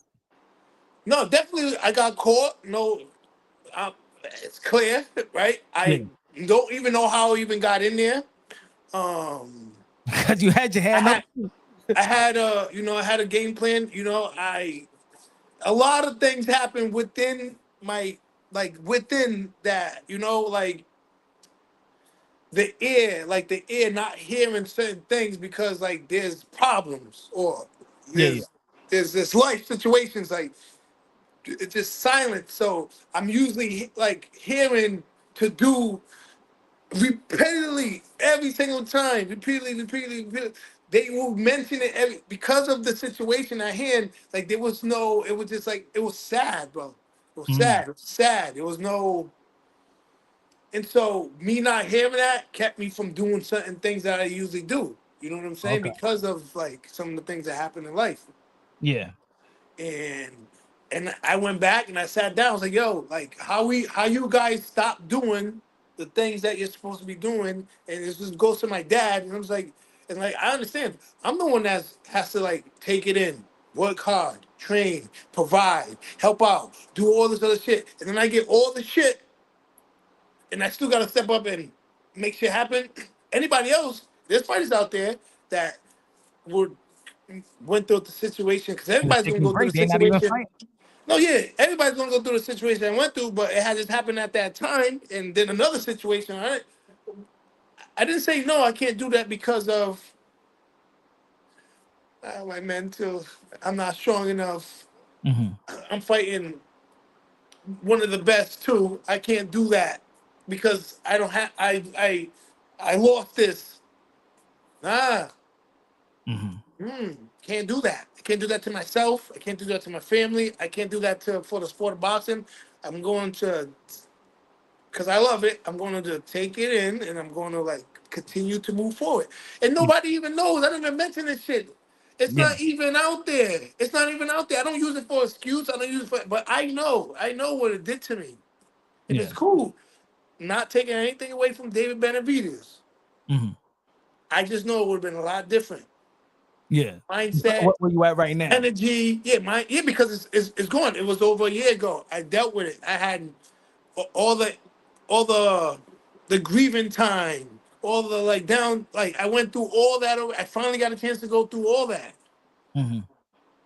And during that time, I couldn't because I was like trying to balance everything in life to be able to be that center, Yeah. and that's just what it is. That's what's up. At least, you know And what I'm saying. You. It's good that you in a better place mentally, emotionally wise, and stuff like that. I would never use an people will know in excuse. the future. People will know in the future what we trying Yeah. to talk Some about. people know, even boxing itself doesn't even like box people that was like helping put the thing together. I try to keep it as like, bro, going to the gym was tough. Like I went to the gym and just like, yo, I don't want to talk. Yeah. Mm-hmm. Don't talk. I don't want to talk. Just don't just move forward. Just go. Mm-hmm. Because if we get into that thing, then I'm just gonna like Shut down. you Yeah. know what I'm saying? And the Mm-hmm. shit is tough. It is, man. Soon, folks, the people that's listening, soon you will know the details when we in a better setting and stuff like that. More of an intimate setting for the people to understand the details. But never an excuse. Nah. Not And to not you to never not did, to not to and keep you never not did. to keep not to keep not to use any like no, just life goes on. Mhm. But sometimes some pills is harder to swallow. There's no pause, but you know, so it shouldn't, and that's the way how they say it. That's the metaphor. That's a hard pill to swallow. If you Yeah, know, that's just how they say it when it comes to certain things. No, none of that other gay, none of that. Just Mhm. real man to man shit, or female to female. When you that happens, that shit is tough. yeah. But hey, you stronger. You're here now. The people still want to see you. There's a lot of great matchups at 168. Yeah, and Boxing. honestly, I mean, like David helped me too. Like he helped me get through it. That's what I You was don't actually know. going to ask. That even after the fight, how did you feel? Where you was at? It was like a how you say when shit just leaves your shoulder, something like that, just because of what you had to put yourself through. Yeah, relief and thing, whatever, or like just feeling the weight off your shoulder if you want to say what. But I wouldn't say that because that was just like not the end. That wasn't the end. You feel Yeah, me? that's what I was trying to say. You Yeah, still, it wasn't. It wasn't. It didn't like after the fight. It didn't. No, it was just like okay, now that's over. Okay, now I gotta like deal deal with with it snakes. 100%. Now there's snakes in the grass. Now there's this, that. There's all this other shit. Just mad other shit. Or boom, boom, boom. Certain things. And just, dealing with priorities in life, man. Family. What can I say? It's not a myth. Like people hear in boxing that boxing is a lonely sport. What for you is boxing a lonely sport? Is the myth, is the phrase really real or not really? You do have great support system that understands that it's the extension of you and what you do as a profession. How do you feel about your profession, your boxing itself? Is it a lonely sport? Do you feel alone? In boxing, it could be a little, but I have a beautiful wife. I have beautiful kids. My dad, who helped me become a millionaire, I've done made a bunch of heavy, and I gotta thank him. So he was one of the biggest support systems to like I say to anybody out there, like yo, us parents or kids that having kids that's having kids or adults that's having kids, like the one thing we all gotta do is be there for our kid. Mhm. Cause my dad was there for me, and look how I turned to be. True. Feel me? Not every time is gonna be like that, but at the end of the day, the opportunity and the option to be able to have that is grateful. So any kids out there, yo, don't take no for an answer. On top of it too, yo, go if your mom or dad don't wanna whatever, yo, go. Sometimes you gotta be disrespectful and go do it yourself because at a certain time and point in your life, you're gonna be a adult and you gotta take care of your own shit. I mean, dad ain't gonna do that no more. Mhm. True. True. That's it. The real world's gonna kick in. You got to make some decisions that gonna alter your life. It is what it is. Yeah. And I used to tell I was younger, I tell my dad, some things that work for you might not work for me. And the one things that work for me might not work for you. So Mhm. you can't sit there and uh, be like, neglectful because I don't go, choose the option that you will choose because it Mhm. doesn't necessarily work for me. It might work for you. And that's Yeah. it. Well, let's continue to move forward. And the moving forward is winning. Yeah. That's all that matters. If it's your way, my way, medium in the middle, that's all that matters is the outcome of winning. Let me And ask you then this. learning if it doesn't end up that way. Let me ask you this. You've been independent for a while right now. You know what I'm saying? You're not with no promotional company at the moment. And is it easier for you to get? I know you got the pay-per-view fight, but is it easier to you to get the fights when you under the promotional company or independent right now for you? Because, and I asked that question because, for example, we heard what Eddie Hearn said about Devin Haney. You know, Devin Haney didn't sign the contract with Matchroom, so he's like, oh, you didn't sign with us. So of course they're looking for a fight with Pyro or this, but Eddie Hearn's like, you're not signed with us. So if he would have signed with Matchroom Boxing again, then he probably would have got the fight. So I asked that with you. Is it easier getting the fight independently or is harder? I honestly think it just it takes two to tangle because It's all about the fighters. If the fighters want it, they'll get it. we have seen two different networks and fighters from two different platforms, like meaning Showtime, HBO, or the Zone, Showtime, or whatever. Top Rank, ESPN. Like you see Manny Pacquiao versus Floyd Mayweather, Deontay Wilder versus Fury. Tyson Fury. Like the list goes on. At the end of the day, it really takes two to tangle. And that's it. And of course, the politics got to do their thing. Everybody got to round up. Everybody got to like, you know how they do for the dominoes and shit. Like, Everybody got to get their money. Copy cool. you feel me? Get your 7. Mm-hmm. And but at the end of the day, it takes the two people that's going to be in there battling out to say yes. So it's all so in your opinion, man, it's just if the fighters want it, it's gonna happen. I mean, if you just look through boxing history, when fighters really wanted, they made it happen. Yeah, okay, we could take away there wasn't so many networks, so many promoters or all this other stuff, but they made it happen because they wanted to fight. Win, Almost lose, like or the Bud draw, and they Spence. wanted to fight. Like the Bud and Spence, they had to call each other up. Spence said no to a Keith Thurman fight. You know that the PBC wanted him to fight Keith Thurman. Said, "Nah, I'm not gonna fight him. I'm gonna wait for Bud Crawford." Bud Crawford went to Dave Avenesian. So if Earl Spence didn't say no to the potential Keith Thurman fight, we probably would have never seen the Bud Crawford and Earl Spence if he didn't step up and take control and say, "I'm not fighting nobody." And he said, "I'll drop the belts if I don't fight Bud." So that's the type of even if you own a promotional company, that's the type of pressure that a fighter needs to put towards his promoter. Is it safe to do it all the time though, like that? Yeah, what's the worst that can happen? I don't know. What's the worst? That you don't get the fight? That's the worst that can happen because Mhm. at the end of the day, your promoter's still going to want you to fight. Yeah. Regardless. So whatever. Earl Spencer's, that's a different caliber of you can say power. So he can do what you just said because he is and he undisputed. He did it. He can't do that from the beginning. No True. way. He got to play the game. But he done made it where he has enough authority to be like, oh well, listen here.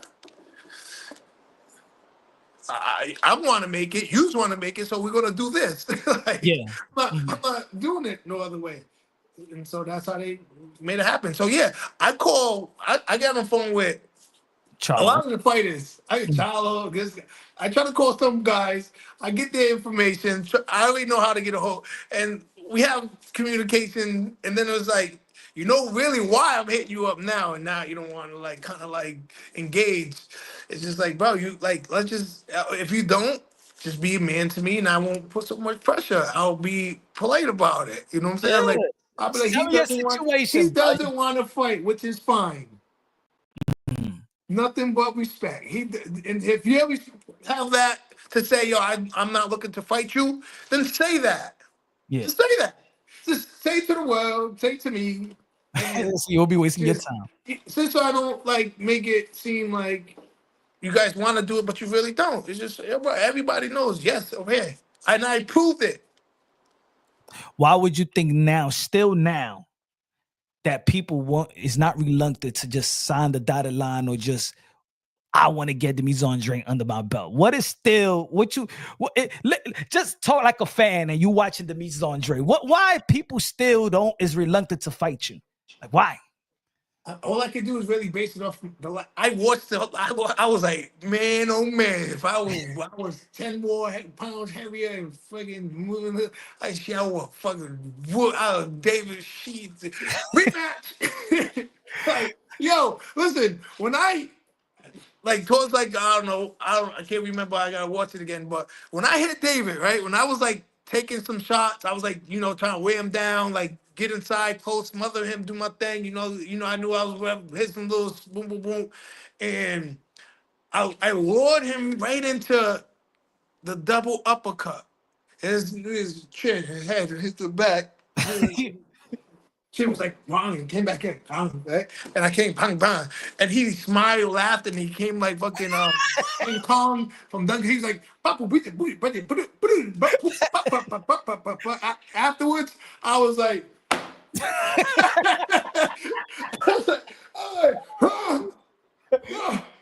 what do we have here? Something's not right over here. Hold on. Wait a minute. Hold up. He's not a man. He's a machine. I was like, hold on. His head, his neck, his like really bobbled. It was like, hi, buddy.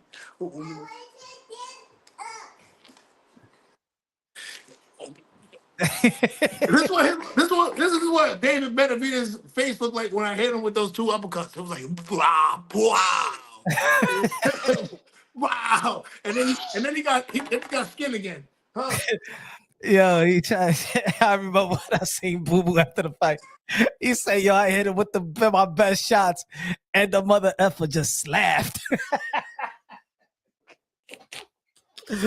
Hey, yo, shout out to Mike Bassel. Yo, we was like, yo, he's like, we did the Rocky Balboa. That's it. When he said, man, you hit him with everything you got, and the man kept coming after you. Now we don't need a man like that in our life. Remember when Duke told Apollo that? He said, come on, tell me the truth. Tell me the truth. I said, man, I seen you beat a man like a man never got beaten before. And the man kept coming after you. Now, we don't need a man like that in our life. Come on, man. Nah, fuck you. let's just get us some good meat. I mean, what he said in the movie, that's how you felt when you hit him with the uppercut. He said the man kept coming after you. Yo, now, we don't need the a man early like rounds, the body shots I was hitting him with the early rounds. I was like, yo, I was hitting him, and then like it was like his skin was like, oh, it was just like, it was like nothing. You ain't feeling no ribs. Not- it was like, I was like, what the hell? Headshot. His head was huge. His head was like, I was like, all right, body. Yo, listen, whatever. It was a great fight. I'm proud, but this time will be a lot different, of course, because I'm going to put. I will want certain things that I wasn't able to get last time. Ring size, weight, testing, the how long within testing. Caleb Plant got a 24 ring. Oh, I'm not wait. Deal breaker 20. I'm like, you had to submit to weight class none. For 2 weeks, 3 weeks. I'm like, his new person in his corner. Memo. I'm like. I'm dealing with all that, and I'm dealing with life. I'm dealing with like life. I'm like, oh, man. Shit. Okay, I signed. Okay, I got to do it. Okay, man. I had, I just had to, like, for the people, whatever, I get it, whatever, but, like, it's heartbreaking when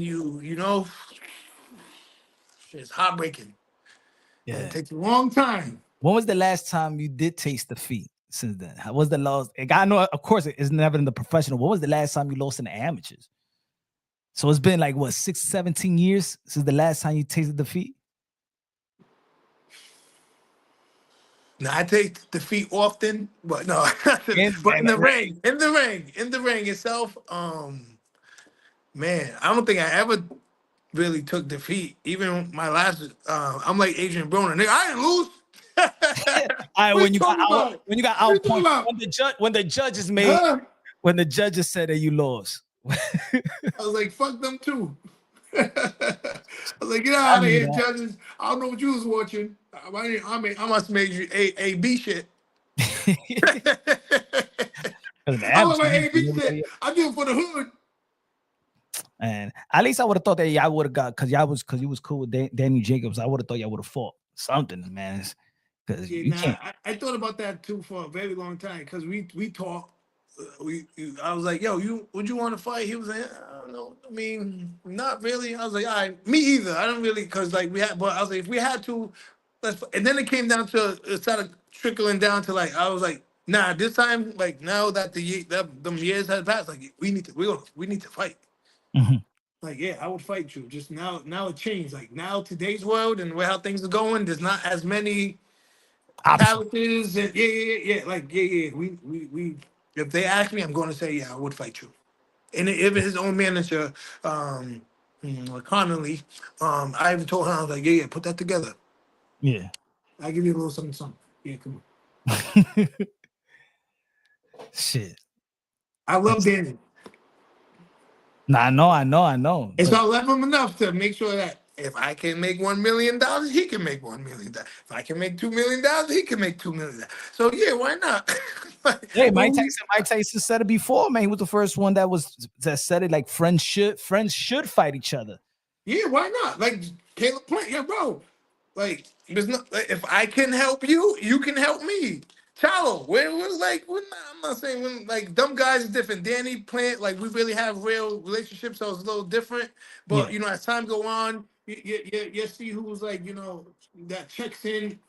I always check in with some of my guys because I have a real, and they check in with me. And whenever they come around, they call me from wherever they at in any state. They be like, yo, because like they know like I have love everywhere I go. Mm-hmm. Everywhere I Facts. go.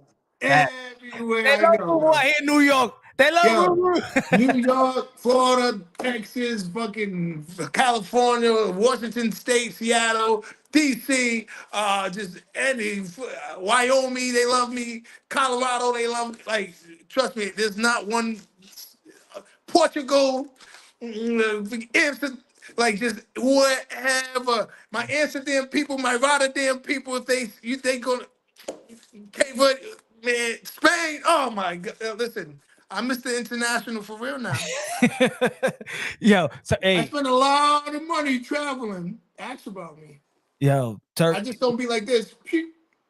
Look at you're me. the old school type. You're the old school type. You don't like Yeah, to. I don't even. They like yes posters. I'm like, be not there about it. Hey, but then it did work because you still got that pay-per-view fight without doing all that social media stuff. Oh yeah, of course, because at the end of the day, it's my skills pay the bills.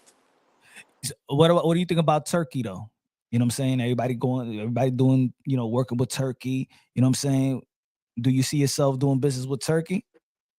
I would advise everybody always go where the money's at. And if they're treating you good, and if that's like what he's trying to do is help everybody, which I see that he's doing that. I don't really know the numbers of things, but he also is putting on back to back to fights and trying to get in the mix of everything. But he's also doing some things a little cocky, trying to like thank you. You know what I'm saying, hold on, bro, slow your roll. You feel what I'm saying? Respect the gods of like American or European boxing before you. So don't come and try to do like and now you're gonna have like situations. But at the end of the day, everybody can still come to hand and figure it Yeah. out. Yeah, like I'm saying, I started really questioning him when he worked with the UFC on the night of Canelo Alvarez versus Berlanga. Like, if Yeah, you he's in it for showing his boxing, ass. why are you gonna clash with boxing if you're trying to uplift boxing? You know what I'm saying? But Plus, it's Canelo. Not like listen. I would love to have the opportunity to fucking put a fucking uppercut, a right hand, a left hook in fucking Canelo's face. I would love it. I would love to be able to. And yeah, I might get a few little smacks too while he's in there. Like, yeah, motherfucker, we fighting. Yeah.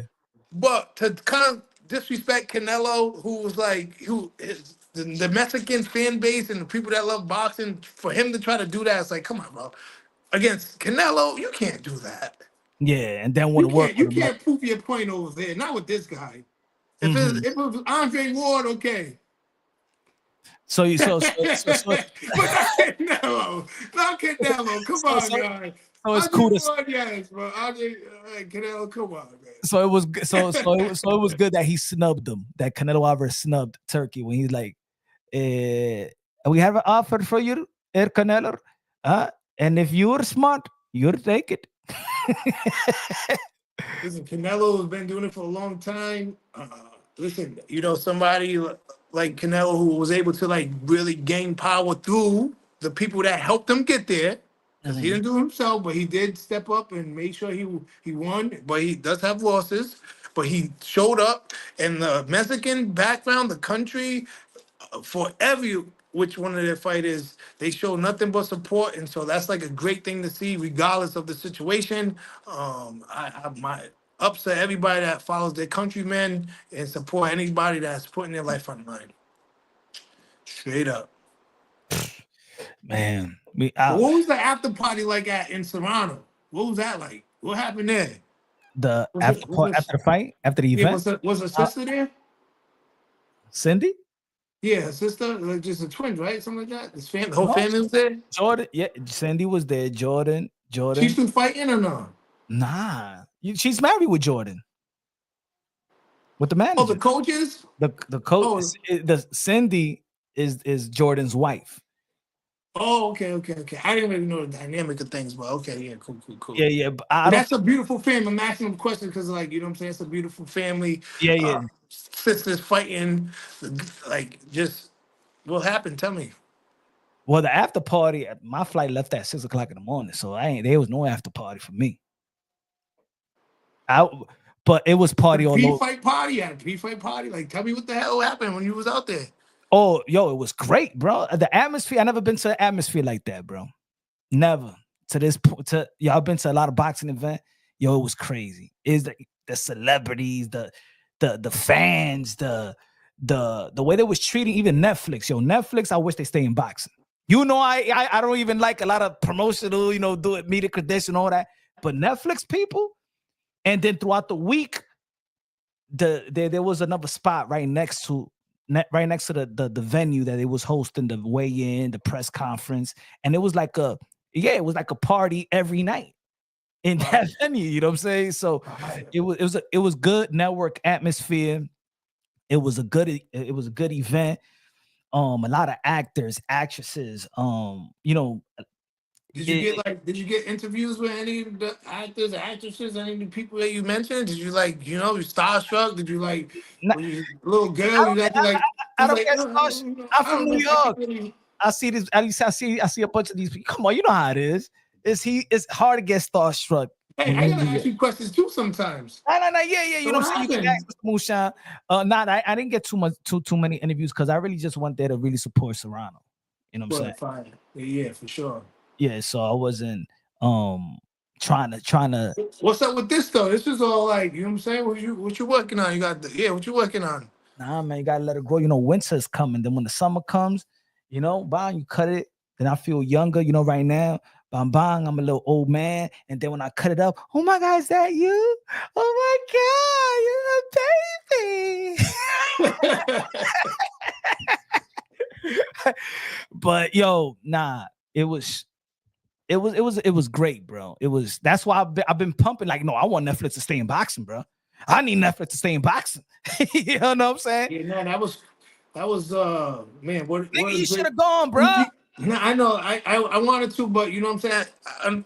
As you see clearly, like I'm really on daddy duty right now. There's nobody else here. It's just me being the man of the house, and I'm taking full Yeah. responsibility of getting up, taking these kids to school, making breakfast, lunch, dinners, putting them to bed, doing all that stuff. So you know, sometimes balance is good in life. So I gotta do my thing.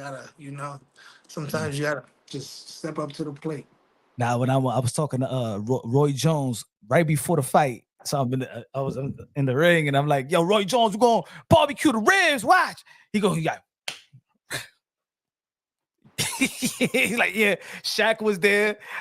I'm dancing. Hey, let's go, Body Latino, Daddy. I was like the hype man, bro. It That's was fun. hilarious. But yo, you know more than anything in the world because you experience that. You experience the atmosphere. You actually the artist, the athlete. You know what I'm saying? So that got to give you some type of adrenaline when your music coming down. I felt that just being a supporter or just. But imagine, like, does that go away? Do athletes like yourself don't want to retire, don't want to quit doing what they're doing? Not necessarily it's just the money, is that they never gonna hear that pop ever again. They never gonna have that adrenaline that they used to have. Is it a drug, that adrenaline?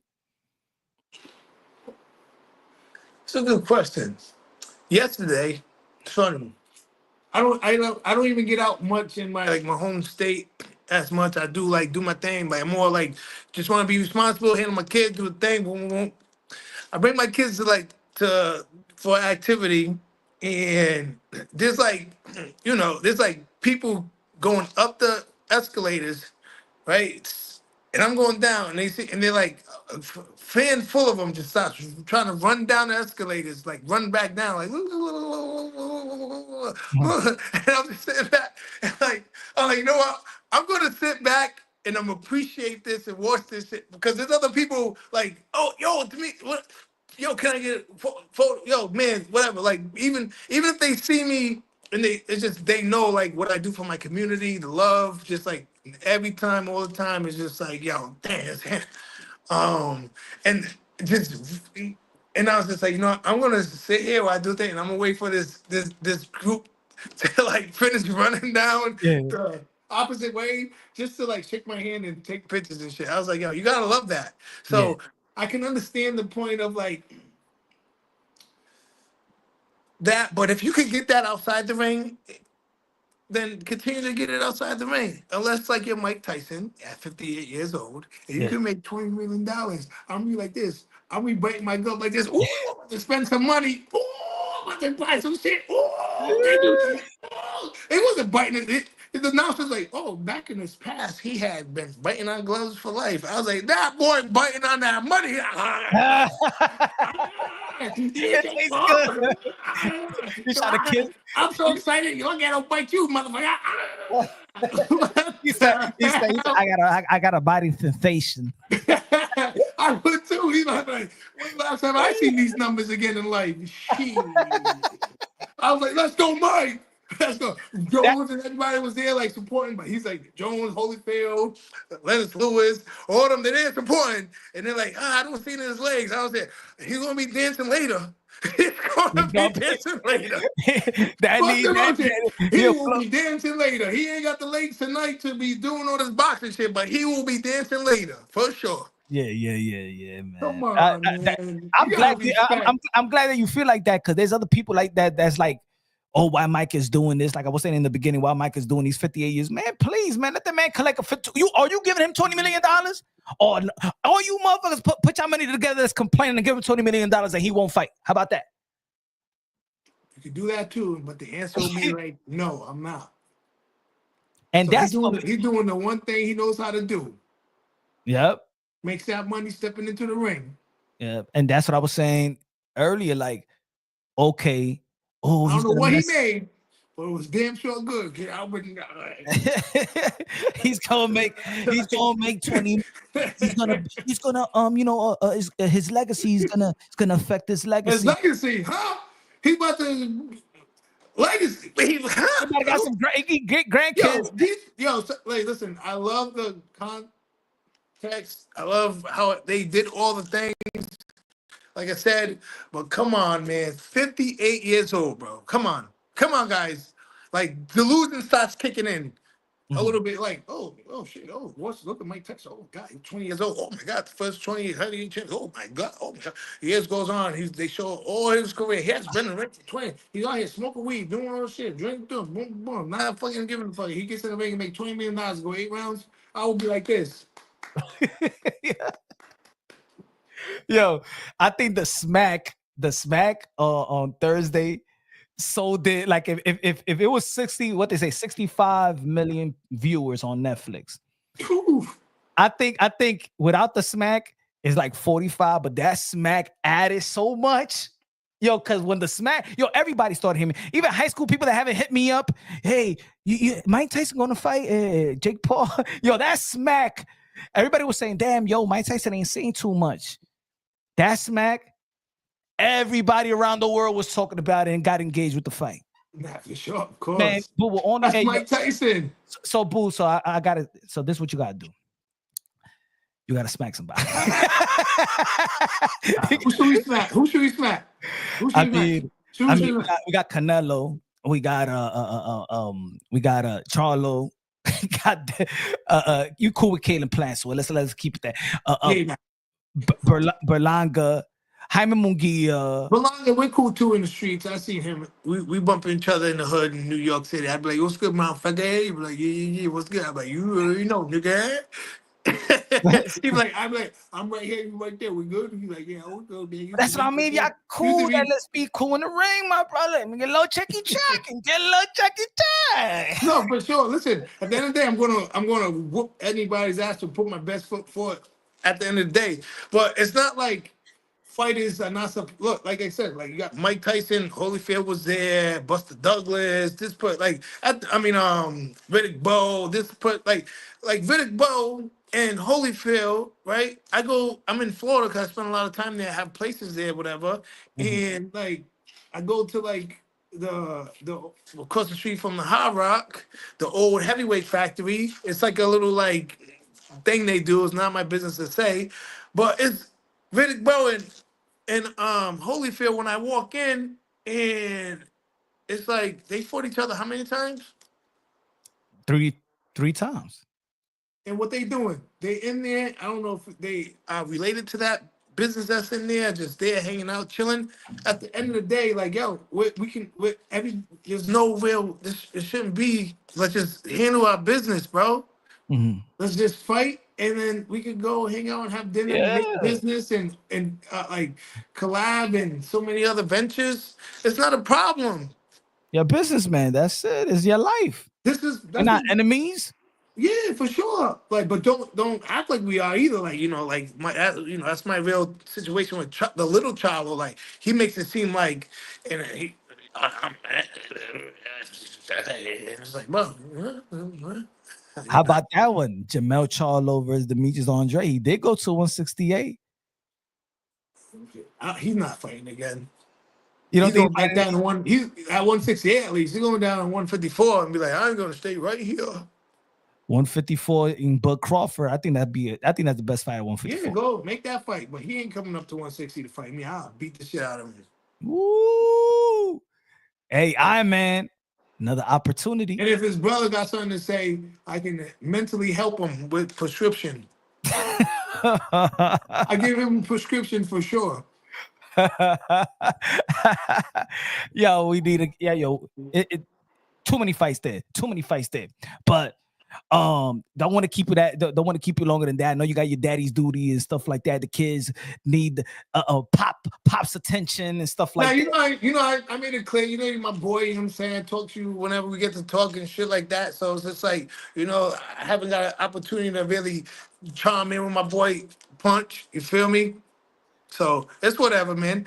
If you want to call, figure it out afterwards, let's make this happen. I appreciate everything you do. It was good seeing you in the corner. I was like,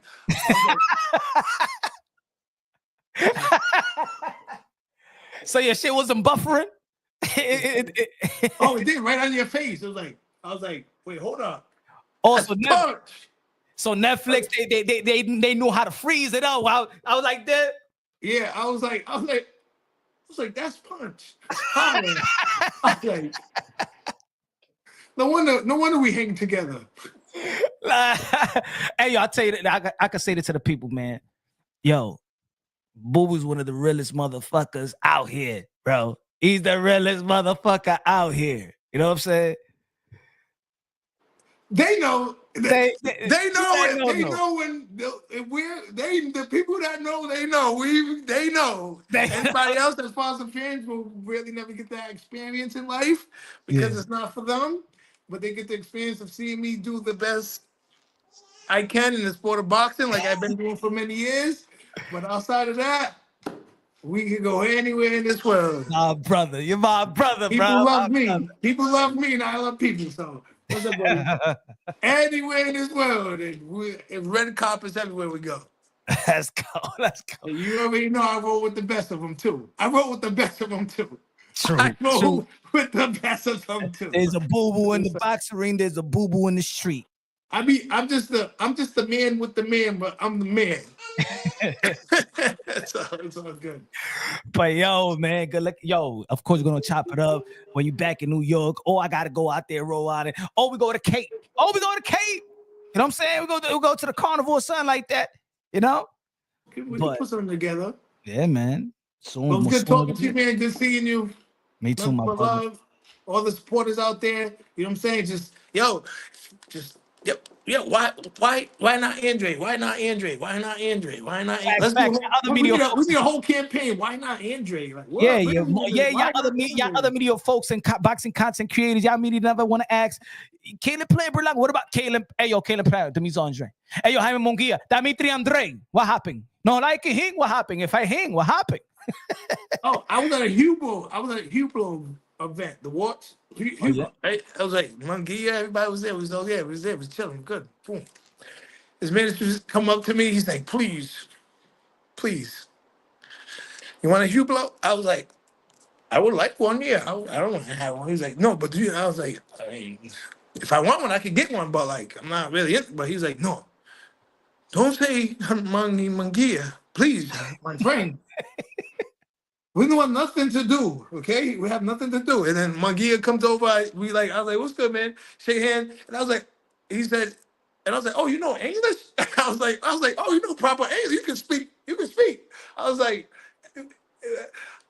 you know your guy is saying man to man. He don't want me to call you out to want to fight, right? You know, right? But I think you can do it. He go, I think you can do it. I was like, can I get a Hubo now, please? But you can do it, Monkey. I know you have it in you. See, you bring the English out on people, man. Yeah. Well, I'm happy for anybody that steps into the ring and makes the best out of it. But yo, it's good to see you. I got stories for days. You're ready. It's good to get back in grand sea of things. And we'll talk soon, man. All right, my brother. All the supporters out there. Tell them Andre, man. Why not Andre? Why not Andre? Hashtag why not Andre? Why not Andre? Let's go. All right, my brother, man. Take care. Ciao. Buenas noches. Buenas noches. See you, my brother. Shout out to everybody in the building, man. We out of here, man. Shout out to the Boo Boo, Demetrius, Boo Boo, Andre in the building, in the flesh. You know what I'm saying? Let's get it. Yo, Caitlin Plant. Come on. Demetrius, Andre, Plant. Edgar Berlanga. Hey, yo, we supporting you out here, Edgar Berlanga. Let's get that Demetrius Andre, Edgar Berlanga, Madison Square Garden. Let's get it in. Hey, yo, Jaime Munguia. Vamos a pelear, mi hermano. ¿Con qué tú vas a pelear? Okay, my friend. You already know. Billy, maybe. I don't know. Maybe. But anyway, y'all already Pacheco. You want to get into the championship fights? There go Demetrius Andre. Anyway, this is Punch Drunk Boxing, aka Mr. Moonshine, el adobo, la sazón, el borracho, el pastor de boxeo. Love you, God bless, and on to the next.